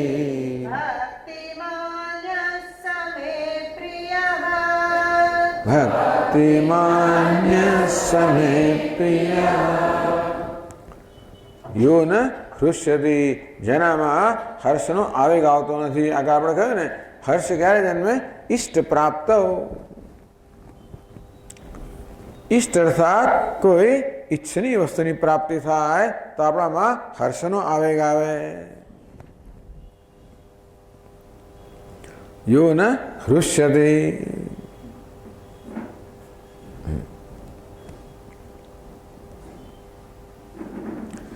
ઇષ્ટ એટલે ઈચ્છનીય, અનિષ્ટ એટલે અનિચ્છનીય. સામાન્ય રીતે આપણી સમક્ષ કશી વસ્તુ આવે તો આપણે તરત એનો વિભાગ કરી નાખીએ, આ મને ગમે છે, આ નથી ગમતું. આ ઈષ્ટ છે, ઈચ્છનીય છે, આ અનિચ્છનીય છે. ઈષ્ટ અનિષ્ટ. ઈષ્ટ વસ્તુ પ્રાપ્ત થાય, ઈચ્છનીય વસ્તુ પ્રાપ્ત થાય તો હર્ષનો આવેગ આવે. જ્યારે અનિષ્ટ વસ્તુ પ્રાપ્ત થાય તો આપણે દ્વેષ જન્મે. અનિષ્ટ એટલે અનિચ્છનીય, જે મને ગમતું નથી. ઘણી વસ્તુ આપણે ગમે છે, ઘણી નથી ગમતી. કઈ વસ્તુ આપણે ગમે ખબર છે? જેની હાજરીમાં મને સારું લાગે. જો એક મૂળભૂત વસ્તુ આપણે સમજીએ આપણા વિશે, તો મૂળ તો આપણને આપણી સાથે જ અસંતોષ છે. ટૂંકમાં આપણે આપણાથી જ કમ્ફર્ટેબલ નથી, સ્વસ્થ નથી. તમે કદાચ એ વિચાર્યું નહીં હોય, પણ માણસને સૌથી વધારે ફરિયાદો જો કોઈની સામે હોય તો પોતાની જ સામે છે. માણસને કશાથી વધારે અસંતોષ પોતાનાથી જ અસંતોષ છે. કારણ કે ભગવાને આપણને સેલ્ફ કોન્શિયસ બનાવ્યા, આત્મસભાનતા આપેલી છે. એટલે સતત આપણે આપણાથી સભાન છે. સતત આપણે આપણી જાતનું મૂલ્યાંકન કરતા હોઈએ છીએ કે હું કેવો છું, કેવો નથી, એનું સભાન છું. અને મોટે ભાગે મારા વિશે નિર્ણય કેવો છે, હું બરોબર નથી, મને બરોબર યાદ નથી રહેતું, બરોબર મને બરોબર સમજ પડતી નથી, મારાથી આ કામ થતું નથી, મને પેલી વસ્તુ ના મળી. આપણા વિશેનો ખ્યાલ કેવો છે, હું બરોબર નથી. અને ત્યારે તમે આવો કે સ્વામીજી હા શું તમારું પ્રવચન હતું, એટલે મને હા ચાલો. એટલે તમે શું કર્યું? મને મારા વિશે મારામાં એક સંતોષ જન્માવ્યો. મારી ખુશામત કરો, મારી સેવા કરો, મને ગમે એવું તો મને મારા પ્રત્યેક ક્ષણ માટે ગમો જન્મે, હું મારાથી ખુશ થવું અને તેથી તમારાથી ખુશ થવું. કોઈક આવીને કે સ્વામીજી શું તમે તો પ્રવચન આપતા, કે એ જ છે તમારી ભાષા શું છે, તમારા કેવા વાક્ય બોલો છો, તમને કંઈ સમજ પડે છે ખરી? એવી જાતની ધારો કે ટીકા કરવા માંડે તો હું શું થઈ જાઉં? નાખુશ થઈ જાઉં. તો મારાથી જ નાખુશ થઈ જાઉં તો મારાથી નાખુશ કરો તો હું તમારાથી નાખુશ છું, તો મને ખુશ કરો હું તમારાથી ખુશ છું. ઈષ્ટ અનિષ્ટ. ટૂંકમાં કેટલીક વસ્તુઓની હાજરીમાં આપણે કમ્ફર્ટેબલ થઈ જઈએ છીએ, સ્વસ્થ થઈ જઈએ છીએ, એ વસ્તુ આપણને ગમે. કેટલીક વસ્તુ આપણને નાખુશ કરે છે, એ ન ગમે. પણ જે હંમેશા પોતાનાથી ખુશ જ છે, હંમેશા કારણ કે ભગવાન અંદર છે, પૂર્ણતા અંદર છે, અને મારે પોતે ખુશ છે, અને તેથી એને કોઈ નાખુશ કરી જ ના શકે. એટલે એના મનમાં ઈષ્ટ અનિષ્ટ વિભાગ હોતા જ નથી. આ ઈચ્છનીય છે, અનિચ્છનીય છે, કોઈ વિભાગ જ નથી હોતા. માટે ઈષ્ટની પ્રાપ્તિ થાય તો હર્ષ જન્મે, અનિષ્ટની પ્રાપ્તિ થાય તો દ્વેષ યો ન હૃષ્યતિ ન દ્વેષ્ટિ. એની દૃષ્ટિમાં કોઈ અનિચ્છનીય છે જ નહીં. જે છે એ બધા વાસુદેવ ઈશ્વર જ આ રૂપમાં રહેલો છે. માટે એને કોઈના પ્રત્યે દ્વેષ નથી, તિરસ્કાર નથી. અને માટે કશાની હાજરીમાં એને દ્વેષ જન્મતો નથી, બીજા કોઈની હાજરીમાં હર્ષનો આવેગ જન્મતો નથી. એ શેમાં છે? પ્રસન્નતામાં અનિષ્ઠ છે. ભગવાન રામચંદ્રનું વર્ણન કરે છે તુલસીદાસ મહારાજ. પ્રસન્નતામ યાન ગતાભિષેકતઃ તથા ન મમલે વનવાસ દુઃખતઃ મુખાંબુજશ્રી રઘુનંદનસ્ય મે કરોતુ સા નિશુભ મંગલા. પ્રસન્નતાયા ન ગતાભિષેકતઃ. ભગવાનને જ્યારે આગલી સાંજે સમાચાર મળ્યા કે મારો કાલે રાજ્યાભિષેક થવાનો છે, કોઈ હર્ષનો આવેગ નથી. તથા ન મમલે વનવાસ દુઃખતઃ. બીજા દિવસે સવારે એવું જાણવા મળ્યું કે મને વનવાસ મળ્યો છે, તો એમના ચહેરા પર કોઈ મ્લાનતા નથી, એમનામાં કોઈ દ્વેષ કે દુઃખ નથી. મુખાંબુજ શ્રી રઘુનંદનસ્ય મે. તુલસીદાસ મહારાજ પ્રાર્થના કરે છે કે રઘુનંદનની મુખાંબુજ શ્રી, રઘુનંદનના મુખની આ પ્રસન્નતા છે, શોભા જે છે, એ સદા મારું મંગળ કરો. આમ ભગવાનનું આવું સુંદર ચિત્ર આપ્યું. કેવા છે? જેનામાં દ્વેષ પણ નથી કે હર્ષ પણ નથી. હર્ષ રગજો ગુણ છે, દ્વેષ તમો ગુણ છે. આ શેમાં પ્રતિષ્ઠિત છે? સત્વગુણમાં, પ્રસન્નતામાં પ્રતિષ્ઠિત છે. યો ન હૃષ્યતિ ન દ્વેષ્ટિ ન શોચતી ન કાંક્ષતી. એને કોઈ શોક નથી, કોઈ આકાંક્ષા નથી. શોક ક્યારે જન્મે? ઇષ્ટ વિયોગે શોક. આપણી પાસે કશું હોય ને સારી વસ્તુ, આપણે ગમતી વસ્તુ હોય, એ ગમતી વસ્તુ જતી રહે તો શું થાય? શોક જન્મે. અને જે જોઈએ છે, જે નથી આપણી પાસે, એમાં શું હોય? આકાંક્ષા હોય. ન શોચતી ન કાંક્ષતી. એની પાસે કોઈ ઈષ્ટ વસ્તુ, એ કોઈને ઈષ્ટ ગણતો નથી. અનિષ્ટ ગણી ત્યારે કોઈને ઈષ્ટ ગણાય ને. આ નથી ગમતું ત્યારે ગમતું છે એમ કહેવાય ને. બધું ગમતું હોય તો કોઈ ઈષ્ટ પણ નથી, અનિષ્ટ પણ નથી. એના માટે એ કોઈ વિયોગ સંયોગથી, હર્ષ શોકથી મુક્ત છે. આ લાગણીહીન માણસનું વર્ણન નથી હો. આ તો બધા પ્રત્યે પ્રેમ કરનારો છે, બધા પ્રત્યે કરુણા કરનારો છે. કોઈ જતો રહ્યો, મારું અધૂરો થઈ ગયો એવું એને નથી. એ કોઈને કારણે ખુશી છે, અને તો કોઈને કારણે ખુશી હોય તો એ જાય તો આપણે નાખુશ થઈ જઈએ. એ તો સ્વયં ખુશી છે. અને એની ખુશી માટે કોઈ કારણ નથી, પોતાનાથી જ ખુશી છે. અને માટે જગત જેવું છે એવું એને સ્વીકારીએ છે. તમે છો તો પણ આનંદ છે, નથી તો પણ વાંધો નથી. આપણે તો શું કરીએ? પકડી રાખીએ, ભાઈ જવાનું નહીં અહીંયાથી. હું કહું ત્યાં નહીં જવાનું, હું ના કહું ત્યાં જવાનું નહીં. એ કોઈને પર બળજબરી કરતો નથી. બધાને સ્વતંત્રતા આપે છે. બધાની ખુશીમાં એની ખુશી છે. ન શોચતી. એ ભૂતકાળ માટે શોક કરતો નથી. આપણે તો શું કરીએ? ભૂતકાળને પકડી રાખીએ છીએ, છોડતા નથી. અમારા સ્વામીજી મહારાજ આ એક વાર્તા કહેવાય કે એક પતિ પત્ની છે, આ ટ્રેનમાં મુસાફરી કરી રહ્યા છે રાજસ્થાનમાંથી. ભયંકર ગરમી છે. ઘરેથી પાણી લાવ્યા છે, એ પાણી ખૂટી ગયું. એટલે પત્નીને બહુ તરસ લાગી. મને બહુ તરસ લાગી છે, પાણી લાવી આપો. મને બહુ તરસ લાગી છે, બહુ. અરે ભાઈ પાણી હજુ બીજું સ્ટેશન હોય. પહેલાં તો એ રાજસ્થાન 2 કલાકે સ્ટેશનો આવે, એટલે પેલું સ્ટેશન તો ક્યારનું ગયું, હવે બીજું સ્ટેશન આવે તો લાવી આપીશ પાણી. મને બહુ તરસ લાગી છે, લાવી આપીશ પાણી. આનું રટણ ચાલ્યું. છેવટે બીજું સ્ટેશન આવ્યું. પેલો દોડ્યો જલ્દી અને પાણી લઈ આવ્યો અને પાણી આપ્યું. એની તરસ छिपाઈ, ગાડી ચલાવડી. પછી કહે, જોઈ મને કેટલી તરસ લાગી હતી, આમ ભૂતકાળને છોડીએ નહીં આપણે. આ શોક છે ને માટે છે, ભૂતકાળને ન છોડવાને કારણે. આકાંક્ષા કોને કારણે છે? ભવિષ્ય માટે છે. કે ભવિષ્યમાં આમ થવું જોઈએ, ભવિષ્યમાં આમ થવું જોઈએ, આમ ન થવું જોઈએ. આ શું છે? આકાંક્ષા. ભક્તો તો ભૂતકાળમાં પણ નથી, ભવિષ્યમાં પણ નથી. એ ક્યાં છે? વર્તમાનમાં છે. ન શોચતી ન કાંક્ષતી, શુભાશુભ પરિત્યાગી. આગળ કહે શુભ અને શુભ, પુણ્ય અને પાપ બધા કર્મથી જે મુક્ત છે. ભક્તિમાન યસ મે પ્રિય. આવો જે ભક્તિમાન છે એ મને અત્યંત પ્રિય છે. આગળ કહે છે પછીના 2 શ્લોકમાં, સમશત્રૌ ચ મિત્રે ચ, સમશત્રૌ ચ મિત્રે ચ,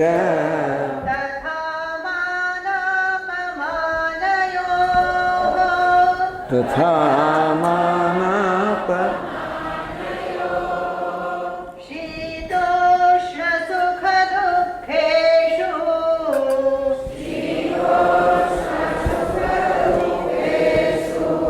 સમસંગ વિવર્જિતઃ,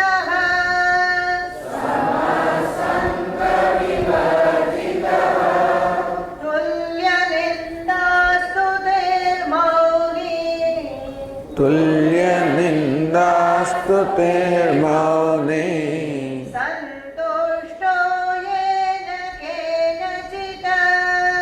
સંતુષ્ટો યેન કેનચિત,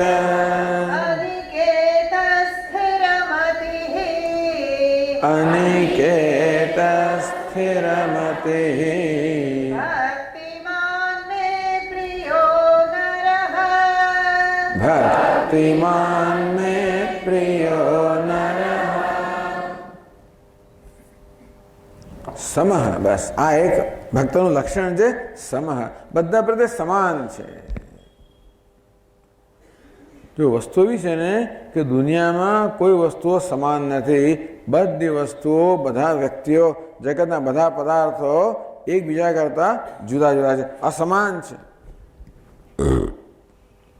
કોઈ બે વ્યક્તિઓ સમાન હોતી નથી. કોઈ બેનો સ્વભાવ સમાન હોતો નથી. કોઈ બેનો દેખાવ સમાન હોતો નથી. આપણી કાનની બે બૂટ પણ સમાન હોતી નથી.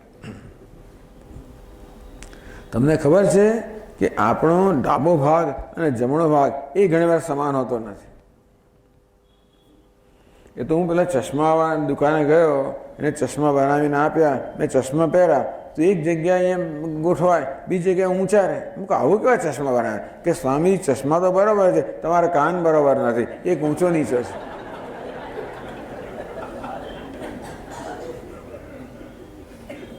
આવું હોય છે, આપણને ખબર ના હોય. કશું સમાન નથી. આ અંગૂઠાની રેખાઓ અને બીજા અંગૂઠાની રેખાઓ એમાં સમાનતા નથી. ક્યાંય સમાનતા જગતમાં છે જ નહીં. જો સમાનતા હોત ને તો તકલીફ પડી જાત. તો છે ને આ બધા જે ગુના શોધકો છે ને બધા, એ લોકોને મુશ્કેલ પડી જાત.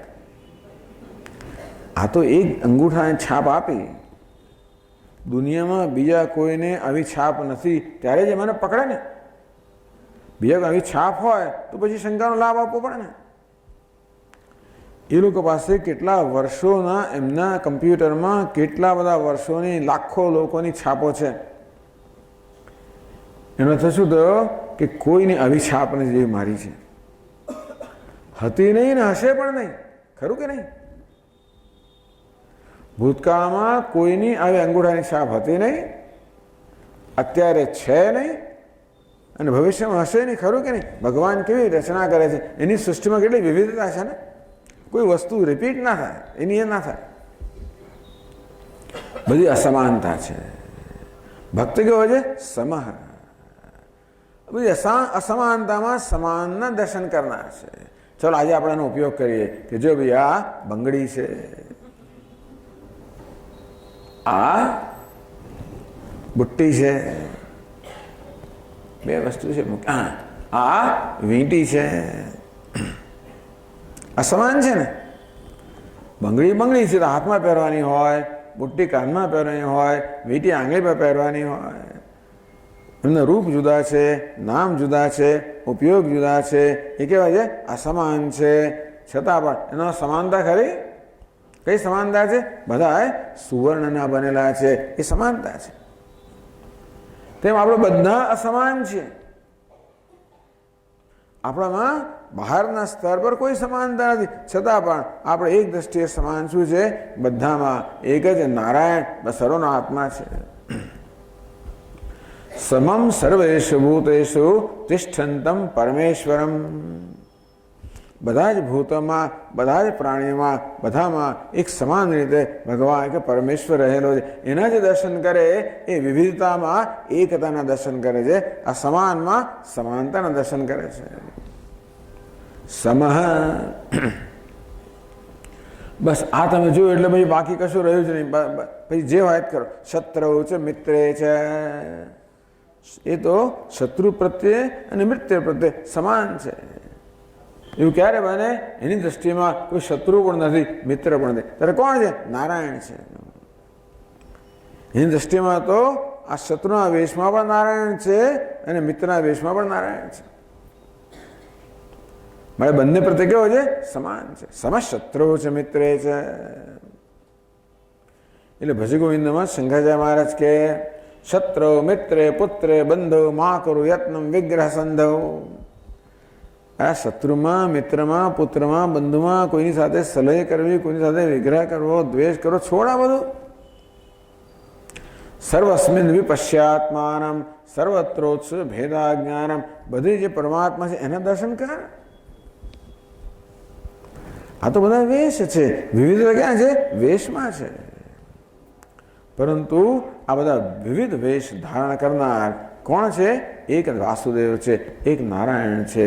જે એના દર્શન કરે છે એને તો આ વિવિધતા સ્પર્શતી નથી.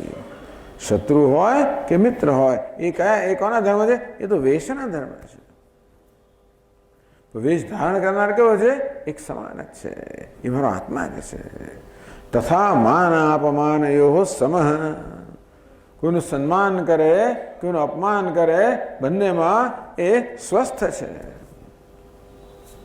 એ સન્માનથી છકી જાય, અપમાનથી દુઃખી થઈ જાય એવું છે નહીં. જો આપણને માન અપમાન ક્યાં લાગે? તમે સ્વામીજીના પગ ધુઓ, તિલક કરો, આવું કરો તો મને સન્માન થયું ને? થયું ને સન્માન? કોનું સન્માન થયું? આ શરીરનું સન્માન થયું. કોનું થયું? હવે હું મારી જાતને શરીર માનતો તો મારું સન્માન છે એમ કહું ને? અપમાન, તમે મારી બુદ્ધિનું અપમાન કરો, જ્ઞાનનું અપમાન કરો, દેખાવનું અપમાન કરો. અપમાન છે ને થાય? ઉપાધિનું અપમાન થાય ને. ઉપાધિમાં અહંભાવ હોય તો તમે તમારા વર્તનનું માન કે અપમાન લખ્યું ને, પરંતુ ઉપાધિમાં અહંભાવ ન હોય, પરમાત્મા જે છે અંદરના એમાં અહંભાવ હોય તો કોઈ સન્માન આપે તો શું એનું અપમાન? તમે વિચાર કરો, એ કલ્પના કરો કે કોઈ અભિનેતા જાત જાતના વેશ ભજવે છે, એ જ રાજાનો વેશ ભજવે છે, એનું ખૂબ સન્માન થાય છે. એ ભિખારીનો વેશ ભજવે છે, એનું અપમાન થાય છે. એને કશું લાગે છે અંદર? રાજાનો વેશ પહેર્યો, લોકોનું સન્માન કરે એટલે એને લાગે છે કે મારું સન્માન થયું? એ જાણે છે વેશનું સન્માન છે. તેમ ભિખારીનો વેશ લીધો હોય અને અપમાન કરે, એને લાગે મારું અપમાન થયું? આ તો વેશનું અપમાન છે. તો ભક્ત જાણે છે કે આ દેહ, ઇન્દ્રિય, મન, બુદ્ધિ એ તો મારો વેશ છે. માન અપમાન કયા સ્તરે હોય? વેશનું હોય. હું તો વેશ ધારણ કરનાર છું, વેશ નથી. માટે માન અને અપમાન બંનેમાં એ કેવો છે? સ્વસ્થ છે. એને પોતાનું માન પણ માનતો નથી, પોતાનું અપમાન પણ માનતો નથી. શીતોષ્ણ સુખ દુઃખેશુ. શીત ઉષ્ણ એટલે ઠંડી ગરમી, સુખ દુઃખ અનુકૂળતા પ્રતિકૂળતા એ બધામાં પણ સમાન છે. એ જાણે છે કે આદો કુદરતના ખેલ છે. ઠંડી ગરમી એ તો કુદરતના ખેલ છે. તો તમે શું કરી શકો? જે વસ્તુ આપણે બદલી ના શકીએ ને એને પ્રેમપૂર્વક સ્વીકારવી. એ તો બદલવાનો પ્રયત્ન પણ કરતો નથી. જે એવી માથાકૂટ એ ક્યાં કરવા જાય? એ ભગવાનનું રમણ કરે, ચિંતન કરે કે આ બધી માથાકૂટ કરે? શીત ઉષ્ણ જે આવે, ભગવાને અર્જુનને કહ્યું કે અર્જુન, જ્યારે ત્યાં તો વ્યવહાર કરીશ ત્યારે ઠંડી ગરમી અનુકૂળતા પ્રતિકૂળતા માન અપમાન આવવાના જ છે. એને આવે ને જવા દો. તું એમાં ખલેલ ના પહોંચાડે. ભક્ત કશામાં ખલેલ પહોંચાડતો નથી. જે વસ્તુ ચાલે છે ચાલવા દે છે. આગતે સ્વાગતમ કુર્યાત ગચ્છંતમ ન નિવારે. જાવે એનું સ્વાગત કરવું, જે જાય એનું નિવારણ ન કરવું. કંઈ એ તો આ દુનિયામાં નથી, એ તો પોતાનામાં જ વાત. એની ચિત્ત ક્યાં ચોંટેલું છે? એનું ધ્યાન ક્યાં છે? દુનિયામાં ધ્યાન નથી, નામરૂપમાં નથી. ક્યાં છે? ઈશ્વરમાં છે. શીત ઉષ્ણ સુખ દુઃખેશુ સમઃ સંગ વિવર્જિત. બધા પ્રકારની સંગથી, આસક્તિથી મુક્ત છે. તુલ્ય નિંદા સ્તુતિ. સ્તુતિ અને નિંદામાં પણ એટલો જ સ્વસ્થ છે. કોઈ સ્તુતિ કરે એ જાણે કે આ સ્તુતિ તો આ ઉપાધિની થઈ રહી છે. કોઈ નિંદા કરે જાણે છે કે ઉપાધિ પણ નિંદા પણ ઉપાધિની થઈ રહી છે. મને કશું લાગતું વળગતું નથી. જો ઘણા મહાત્માઓ છે ને નિંદાથી ખુશ થાય. એવું કહેવામાં આવે છે કે જે સ્તુતિ કરે ને એ તમારું પુણ્ય લઈ જાય, જે નિંદા કરે એ તમારું પાપ લઈ જાય, એવું કહે છે.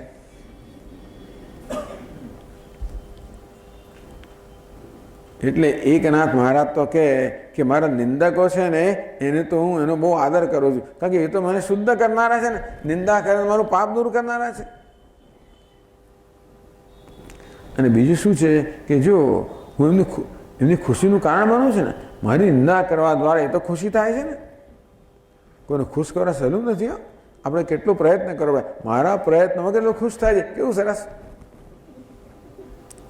માટે નિંદાનો પણ વિરોધ ના કરે.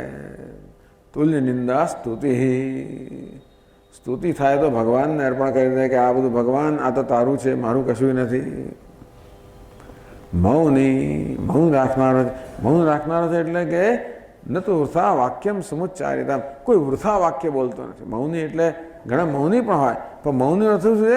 જેને પોતાની વાણીનો પૂરો સંયમ છે, જે કોઈ વૃથા વાક્ય ઉચ્ચારણ નથી કરતા. સંતુષ્ટો યેન કેનચિત સંતુષ્ટ, જે કંઈ આવે એનાથી સંતુષ્ટ છે. આવે તો એ સંતોષ છે, ન આવે તો એ સંતોષ. યદૃચ્છાલાભ સંતુષ્ટ, એ જાણે છે કે ઈશ્વર ઈચ્છાથી બધું થઈ રહ્યું છે. કોઈ કશું આપી જાય ને એ જાણે છે કે ઈશ્વર જ આપનારો છે. કશું ન આવે તો ઈશ્વર નથી આપનારો. આપણે ત્યાં ધારો કે પોસ્ટમેન આવ્યો, 1000 રૂપિયાનો મની ઓર્ડર લઈને પોસ્ટમેન આવે આપણા ઘરે, તો પોસ્ટમેને શું ચાવા પીવડાવશો કે આવો આવો લો, તમે 1000 રૂપિયા આપો છો, લો ભાઈ આવો મીઠાઈ ખાઓ. આપણે જાણીએ છીએ કે પોસ્ટમેન જે 1000 રૂપિયા આપે છે એ તો બીજા કોઈ મોકલેલા છે, આ તો માત્ર દૂત જ છે ને. તેવી જ રીતે જે કંઈ આવે એ લાવનાર માણસ તો માત્ર નિમિત્ત છે, મોકલનાર કોણ છે? ઈશ્વર છે. એનો સંબંધ તો ઈશ્વર સાથે જ હોય, દુનિયા સાથે નથી આવતો. એને કે એને છે જે કંઈ મળે એનાથી એને સંતોષ છે. બહુ અગત્યની વસ્તુ છે. અહીં કહે છે શંકરાચાર્ય મહારાજ કહે છે યેન કેનચિત આચ્છન્ન, જે કંઈ મળે એ પહેરી લે. યેન કેનચિત આશિત, જે કંઈ મળે એ ખાઈ લે. યત્ર ક્વચન શાય સ્યાદ, જે સ્થળ મળે ત્યાં સૂઈ જાય. તમ દેવા બ્રાહ્મણમ વિદુહુ, આને દેવતાઓ બ્રાહ્મણ કહે છે, બ્રહ્મનિષ્ઠ કહે છે. સંતુષ્ટ યેન કેનચિત, એનું કારણ શું હશે? જે મળે સંતોષ ક્યારે થાય ખબર છે? આપણને આપણાથી સંતોષ હોય તો જ આપણને બીજાથી સંતોષ હોય. આ પોતાનાથી સંપૂર્ણ સંતુષ્ટ છે અને માટે જે છે એનાથી સંતુષ્ટ છે. સંતુષ્ટો યેન કેનચિત અનિકેત, નિકેત એટલે નિવાસ સ્થાન. અનિકેત જેનું કોઈ નિવાસ સ્થાન જ નથી, જે રખડ્યા કરે છે, વિચરણ કર્યા કરે છે. અથવા અનિકેત જેને કોઈ નિવાસ સ્થાનમાં આસક્તિ નથી. કોઈ નિવાસ સ્થાનમાં રહેતો હોય તો પણ આપણે જેમ કોઈને ઘરે મહેમાન થઈને રહેતા હોઈએ, આપણે કોઈના ઘરે મહેમાન થઈને રહેતા હોઈએ તો આ મારું છે એવી તો લાગણી હોય જ ને. જે છે એનો તમે ઉપયોગ કરો, એનો આનંદ માણો, પણ એમાં કોઈ આસક્તિ નથી આવતી. એટલે બીજા જવું પડે તેમ ને ખુરશી ટેબલ લઈને જતા રહો તમે, કે ત્યાં મૂકીને જવાના છે. હિન્દુસ્તાનમાં લોકો બધી રેલવેમાંથી ખેંચી લઈ જાય જુદી વાત છે, પણ જે વસ્તુ જ્યાં ત્યાં મૂકીને જઈએ ને આપણે. લોકો એરોપ્લેન મુસાફર કરે ત્યાં ચમચીને કાંટા ખિસ્સામાં નાખી દે. પણ આપણે મહેમાન થઈને ગયા હોઈએ તો એનો આપણે ઉપયોગ કરીએ, એનો માણીએ, પરંતુ એમાં કોઈ હમ ભાવ નથી આવતો. આ મારું છે એવો કોઈ ભાવ નથી આવતો. તેમ આ તો મહેમાન થઈને જ રહેનારો છે આ ભક્ત. તો જ્યાં જાય ત્યાં આ હું અને મારું એવું હોતું નથી. અને માટે એને કોઈ કશી વસ્તુ માટે મારા પણ નથી, કોઈ આસક્તિ નથી. કોઈ આ જ જોઈએ અને આ ન જોઈએ, આ જ ચાલે આ ન ચાલે, કોઈ માગે નથી. અને માટે અનિકેત એનું કોઈ નિવાસ સ્થાન નથી, અથવા તો કોઈ નિવાસ સ્થાનમાં એને કોઈ આસક્તિ નથી. અહીં તો કહે છે નિવાસ સ્થાન એટલે શું? ન કુડ્યામ નોદકે સંગ. આપણે તો શું થાય છે ખબર છે? એક જ માણસ ઝાડની, તમે જો ફૂટપાથ પર લોકો હોય છે ને, ફૂટપાથ પર સૂનારા, તેમની જગ્યા નિશ્ચિત હોય છે. એ જે એની પથારી તો બીજા ના કરવા દે. ફૂટપાથ જે આપણો નથી એમાં પણ રોજ સૂઈએ ને ત્યારે જગ્યા માટે આસક્ત થઈ જાય છે આપણને. કોઈ માણસ એક ઝાડ નીચે ત્યાં પણ આસક્તિ થઈ જાય. આને બી કોઈ આસક્તિ નથી. ન કુડ્યામ નોદકે સંગ, કોઈ દિવાલ પ્રત્યે આસક્તિ નથી, કોઈ જળાશય પ્રત્યે આસક્તિ નથી. ન ચૈલે, કોઈ વસ્ત્ર પ્રત્યે આસક્તિ નથી. ન આગારે, કોઈ રહેઠાણ પ્રત્યે આસક્તિ નથી, વગેરે વગેરે. અનિકેત સ્થિરમતિ, જેની મતિ સ્થિર છે, સર્વ વાસુદેવ છે, હું વાસુદેવ છું, આ પ્રકારની મતિ કહો, જ્ઞાન કહો, જેનું સ્થિર છે. ભક્તિમાન મેં પ્રિયો નર, હવે જે ભક્તિમાન છે નર એ મને અત્યંત પ્રિય છે. ભગવાન દરેક શ્લોકમાં ભક્તિમાન, ભક્તિ ભક્તિ ભક્તિની વાત કરે છે. એ દ્વારા કહેવા માંગે છે કે ભક્તિ એ જીવનમાં શ્રેષ્ઠ સાધન છે, એ તો આપણામાં હોવી જ જોઈએ. અને હવે છેલ્લા શ્લોકમાં કહે છે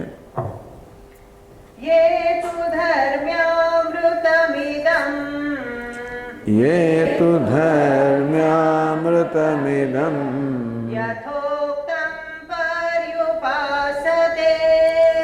યથોક્તં પર્યુપાસતે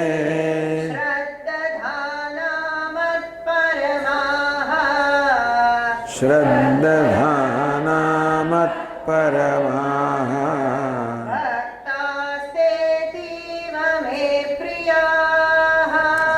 ભક્તાસ્તેતીવ મે પ્રિયાઃ. ભગવાન ધર્મ્યામૃતમ, ધર્મ્યામૃતમ, ધર્મમય અમૃત. સંસ્કૃત ધર્મ્ય શબ્દ, ધર્મ્ય એટલે શું? જે ધર્મને અનુરૂપ છે, નામ ધર્મ્ય. ભગવાને પાછળના 7 શ્લોકોમાં કંઈક 33 સદગુણોનું વર્ણન કર્યું, જે ભક્તને માટે સહજ છે, પણ સાધક માટે પ્રયત્ન કરીને કેળવવાના છે, વિકસાવવાના છે. આ 33 સદગુણોના સમૂહને ભગવાન ધર્મ્યામૃત કહે છે, અમૃત કહે છે અને ધર્મ કહે છે. ટૂંકમાં આ ગુણો જો આપણે અપનાવીએ કે એ પ્રકારે આચરણનો પ્રયત્ન કરીએ તો આપણે સાચા ધર્મનું પાલન કરીએ છીએ. અહીં ધર્મ શબ્દ છે ને એને મૂળભૂત અર્થમાં વપરાયેલો છે. ધર્મ એટલે વસ્તુનો મૂળભૂત સ્વભાવ. જેમ કે અગ્નિનો ધર્મ છે ઉષ્ણતા, સૂર્યનો ધર્મ છે તેજસ્વીતા, જળનો ધર્મ છે શીતળતા, પૃથ્વીનો ધર્મ છે ક્ષમા વગેરે. આકાશ અંદરનો છે અવકાશ પ્રદાન કરવો. તેમાં આપણો શું ધર્મ છે? આપણું શું મૂળભૂત સ્વરૂપ છે? તો કે આ અદ્વેષ્ટા સર્વભૂતાનાં મૈત્ર કરુણ નિર્મમ નિરહંકાર સમદુઃખ સુખ ક્ષમી સંતુષ્ટ સદન યોગી યથાત્મા દૃઢ નિશ્ચય મય્યર્પિત મનોબુદ્ધિ વગેરે વગેરે. આપણું ધર્મ છે, આપણું સ્વરૂપ છે.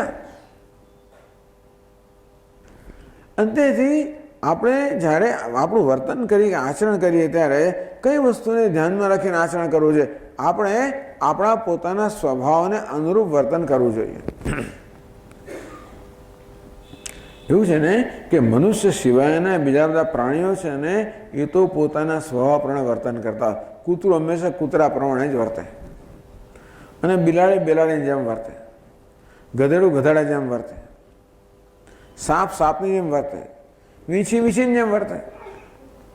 પણ માણસનું કશું કહેવાય નહીં. ક્યારેક સાપની જેમ ફૂંફાડા મારે, ક્યારેક વીંછીની જેમ કરડે, ક્યારેક કૂતરાની જેમ ભસે, ક્યારેક ગધાડાની જેમ લાત મારે, બધું કરે. એવું કેમ છે? કારણ કે આપણને આપણા સ્વભાવથી વિરુદ્ધ વર્તવાની સ્વતંત્રતા છે. ભગવાન આપણે ફ્રી વિલ આપેલું છે, સ્વતંત્રતા આપેલી છે. બીજા કોઈની સ્વતંત્રતા નથી. મને જગતના બધા જ પદાર્થો, બધા જ તત્વો, બધા જ જીવો પોતાના સ્વભાવ પ્રમાણે જ ચાલતા હોય છે. સૂર્ય પોતાના સ્વભાવ પ્રમાણે જ ચાલે, અગ્નિ પોતાના સ્વભાવ પ્રમાણે જ ચાલે. પણ માણસ પેલા પ્રલોભનને વશ થઈ જાય, રાગદ્વેષને વશ થઈ જાય, કામ ક્રોધને વશ થઈ જાય તો શું થાય છે? આપણે આપણા સ્વભાવથી ચ્યુત થઈ જઈએ છીએ, ભ્રષ્ટ થઈ જઈએ છીએ. અંતેથી જ્યારે વર્તન કરવાનું, એટલે આ શ્લોકો ગાંધીજી આ શ્લોકો યાદ રાખતા, એ તો બધું બહુ યાદ રાખતા હતા, પણ આનું વારંવાર રટણ કરતા હતા. અદ્વેષ્ટા સર આમ તમે જો પેલા એમાં દેખાય છે ગાંધી પિક્ચરની અંદર પણ અદ્વેષ્ટા બુદ્ધા મંદિર ગણગણ્યા કરે. આ શું? આપણો આ તો આપણો ધર્મ છે, આપણું સ્વરૂપ છે, આપણો મૂળ સ્વભાવ છે. અંતેથી આપણે વર્તન કરવું હોય તો પૂછવું જોઈએ કે મારું વર્તન આ મૂલ્યને, આ સ્વભાવને, આ સદ્ગુણ અનુરૂપ છે કે નહીં. એવું વર્તન કરીએ તો આપણે આપણા ધર્મનું આચરણ કરીએ છીએ એમ કહેવાય. પછી આપણે ખ્રિસ્તી ધર્મ હોય કે મુસલમાન ધર્મ કે હિન્દુ ધર્મ કે જે કંઈ સંપ્રદાય હોય એ જુદી વસ્તુ છે. પણ મૂળ ધર્મ કયો છે? આજે અહીંયા મૂલ્યો કહેવામાં આવ્યા, આ સદ્ગુણો કહેવામાં આવ્યા, એ જ આપણો મૂળ સ્વભાવ છે, એ જ મૂળ ધર્મ છે. અને તેથી એને અનુરૂપ વર્તન કરવું. એને અમૃત કહેવામાં આવ્યું. અમૃત તમને ખબર છે? અમૃત તો સ્વર્ગમાં હોય. પુણ્ય કરી અમરાપુરી પામ્યા. બહુ પુણ્ય કરો ત્યારે અમરાપુર એટલે સ્વર્ગ તમને પ્રાપ્ત થાય. ત્યાં અમૃત તમને પીવા તો ના મળે. સ્વર્ગમાં તો અમૃતનો એક જ કળશ છે એટલે બહુ બધું તમને જોવા મળે કે બધું સૂંઘવા મળે, બાકી બીજું કશું મળે નહીં. બસ એટલું થાય.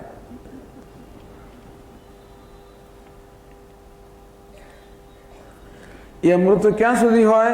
જ્યાં સુધી સ્વર્ગમાં હોય ત્યાં, જ્યાં સુધી પુણ્યકર્મ હોય ત્યાં સુધી. પુણ્યકર્મ ક્ષીણ થાય વળી પાછા હતા ત્યાં ત્યાં. આ અમૃત કેવું છે? અમૃત એટલે મૃત્યુમાંથી મુક્તિ. અમૃત એટલે આનંદ. જેમ જેમ આપણે આ સદગુણનું પાલન કરતા જઈએ તેમ તેમ આપણા હૃદયમાંથી આનંદનો આવિર્ભાવ થતો જાય. આનંદ કે સુખ બીજે ક્યાંય નથી, એ તો આપણું સ્વરૂપ જ છે. પણ કામ, ક્રોધ, રાગ, દ્વેષ આ બધા આવેગોને કારણે આપણો સ્વાભાવિક આનંદ છે એ બિચારો કુંઠિત થઈ ગયો છે.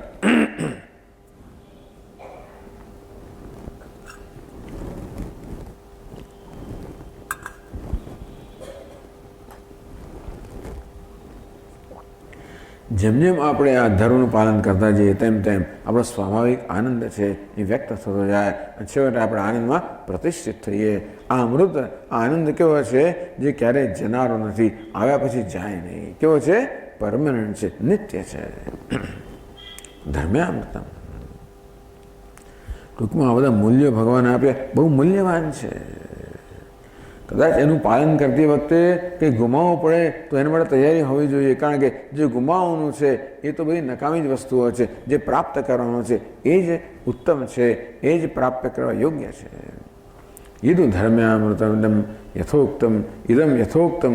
એ અર્જુન આગળના 7 શ્લોકોમાં જે કહેવામાં આવ્યું એ ધર્મને અનુરૂપ જે અમૃત છે એનું પરિઉપાસતે, એને જે સારી રીતે ઉપાસે છે, સારી રીતે આચરણ કરે છે.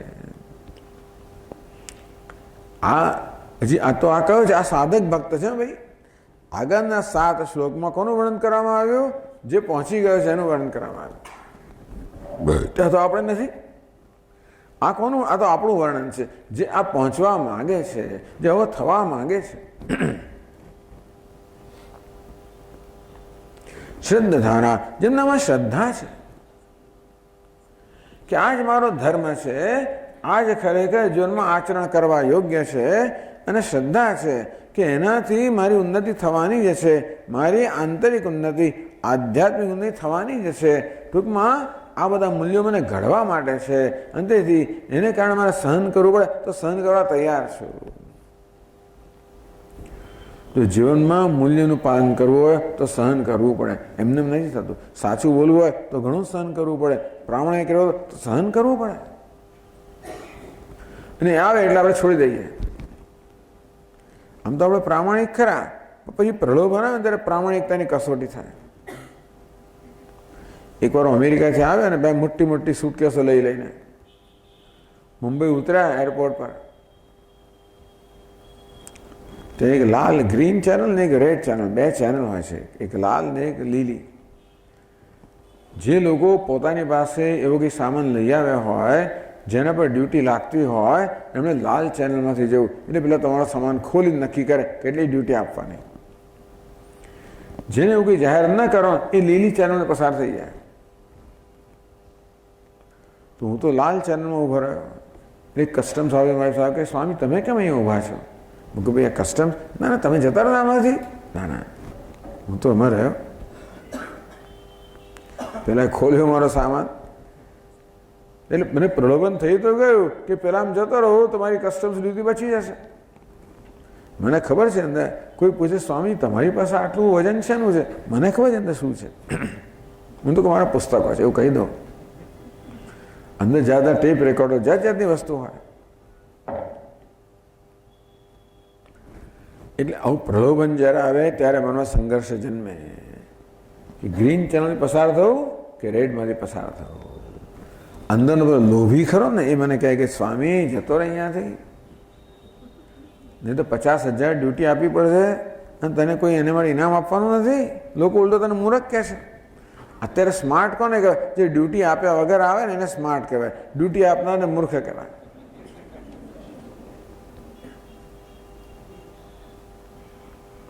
શ્રદ્ધા જોઈએ કે જો ભાઈ મારે પ્રામાણિક રહેવું હોય તો ડ્યુટી આપવી પડે, અને તો પછી જે સહન કરવું પડે એ કરવાની તૈયારી હોવી જોઈએ. શ્રદ્ધાના આમાં બહુ શ્રદ્ધા જોઈએ. મત પરમાહ, એ શ્રદ્ધા ક્યારે હોય? મત પરમાહ, ભગવાન કે હું જેમનું પરમ ધ્યેય છું એ જે લોકો મને જ ઈચ્છે છે, બે કશાને ઈચ્છતા નથી. જો દુનિયાવી વસ્તુ ઈચ્છતા હોઈએ તો મૂલ્યનું પાલન બહુ મુશ્કેલ છે. આપણને દુનિયાવી વસ્તુ જોઈતી હોય ને તો આ મૂલ્ય બહુ આડે આવે, તો પ્રામાણિકતા આડે આવે, સત્ય આડે આવે, વારંવાર આડે આવે, કમાણીમાં આડે આવે, કીર્તિમાં આડે આવે, પ્રતિષ્ઠામાં આડે આવે, સત્તામાં આડે આવે. આ બધી વસ્તુ જોઈતી હોય તો આ બધા ધર્મનું પાલન બહુ મુશ્કેલ છે. ભગવાન છે મત પરમાહ, જે લોકો મને ઈચ્છે છે, જે કોઈ દુનિયા વસ્તુ ઈચ્છતા નથી. તો જીવનું ધ્યેય શું છે? શું દુનિયા વસ્તુઓ જીવનું ધ્યેય થવા યોગ્યતા ધરાવતો કે નહીં? કોણ ધ્યેય થઈ શકે? ભગવાન જ ધ્યેય છે જીવન. મત પરમાહ, જે લોકો ઈશ્વરને ભગવાનને પોતાનું ધ્યેય રાખે છે કે આ મૂલ્ય તો ભગવાનની પ્રાપ્તિના સાધન છે અને એને માટે જે કંઈ જરૂર હશે હું કરીશ. ભક્તા તે મેં અતીવ પ્રિયા, આવા જે ભક્તો છે જે હજી પાપા પગલી કરનારા છે. પહેલાં તો પહોંચી ગયેલા છે, આપણે તો હજી પાપા પગલી કરીએ છીએ. પેલા ભક્તો માટે કહ્યું યો મત ભક્ત સમય પ્રિય, અમારો ભક્તોને પ્રિય છે. આપણે મને શું કહે છે? અતીવ પ્રિયા, અત્યંત પ્રિય છે. ભક્તાસ્તે મેં તે અતીવ પ્રિયા, અમારા ભક્તો મને આવા પાપા પગલી કરનારા પણ શ્રદ્ધાથી ચાલનારા ભક્તો મને અત્યંત પ્રિય છે. એમ એ રીતે ભગવાને આ 12મા અધ્યાય છે એનું સમાપન કર્યું. ચાલો છેલ્લે સંકલ્પ વાક્ય વાંચો. ઓમ તત્સત. ઓમ તત્સત.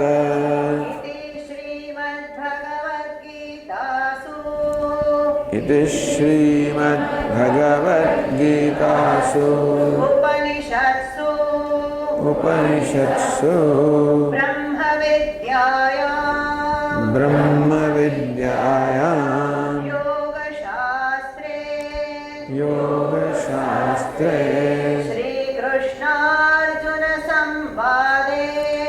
શ્રીકૃષ્ણાર્જુન સંવાદે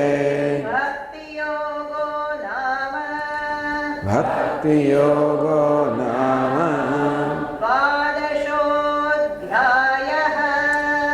દ્વાદશોધ્યાય. એ રીતે ઓમ તત્સત એમ કે પુરુષ, ઓમ તત્સત એટલે પુરુષ. ઓમ તત્સત ઇતિ આ પ્રકારે શ્રીમદ ભગવદ્ ગીતાસુ, શ્રીમદ ભગવદ્ ગીતામાં ઉપનિષત્સુ જે સ્વયં ઉપનિષદ સમાન છે. બ્રહ્મ વિદ્યાયામ યોગશાસ્ત્રે, જેનો મુખ્ય વિષય બ્રહ્મ વિદ્યા છે અને એમ એ ગૌણ વિષય છે યોગશાસ્ત્ર. શ્રી કૃષ્ણાર્જુન સંવાદે, જે શ્રી કૃષ્ણ અને અર્જુનના સંવાદના રૂપમાં છે. ભક્તિ યોગો નામ દ્વાદશોધ્યાય, આ દ્વાદશ અર્થાત 12મો અધ્યાય સમાપ્ત થયો. ભક્તિજનો વિષય છે એવો આ 12મો અધ્યાય સમાપ્ત થયો. પછી વાંચો સર્વધર્મ. સર્વધર્માન પરિત્યજ્ય સર્વધર્માન પરિત્યજ્ય મામેકં શરણં વ્રજ. મામેકં શરણં વ્રજ. અહં ત્વા સર્વપાપેભ્યઃ અહં ત્વા સર્વપાપેભ્યઃ મોક્ષયિષ્યામિ મા શુચઃ. મોક્ષયિષ્યામિ મા શુચઃ. હરિ ઓમ. આ 18મા અધ્યાયનો 66મો શ્લોક છે. એ સાથે આ ભગવાન કૃષ્ણના ઉપદેશનો છેલ્લો શ્લોક છે.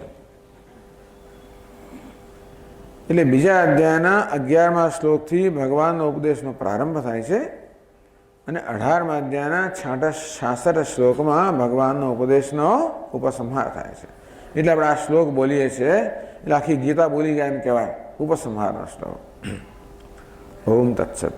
ઓમ પૂર્ણમદ પૂર્ણમિદમ પૂર્ણાત પૂર્ણમુદચ્યતે પૂર્ણસ્ય પૂર્ણમાદાય પૂર્ણમેવાવશિષ્યતે.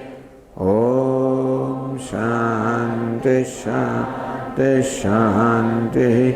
શંકરં શંકરાચાર્યં કેશવં બાદરાયણં સૂત્રભાષ્યકૃતૌ વંદે ભગવन्तौ પુનઃ પુનઃ. ઈશ્વરો ગુરુરાત્મેતિ મૂર્તિભેદવિભાગિને વ્યોમવદ્વ્યાપ્તદેહાય દક્ષિણામૂર્તયે નમઃ. ઓમ શાંતિ શાંતિ શાંતિ. હરિ ઓમ. શ્રી ગુરુભ્યો નમઃ. હરિ ઓમ.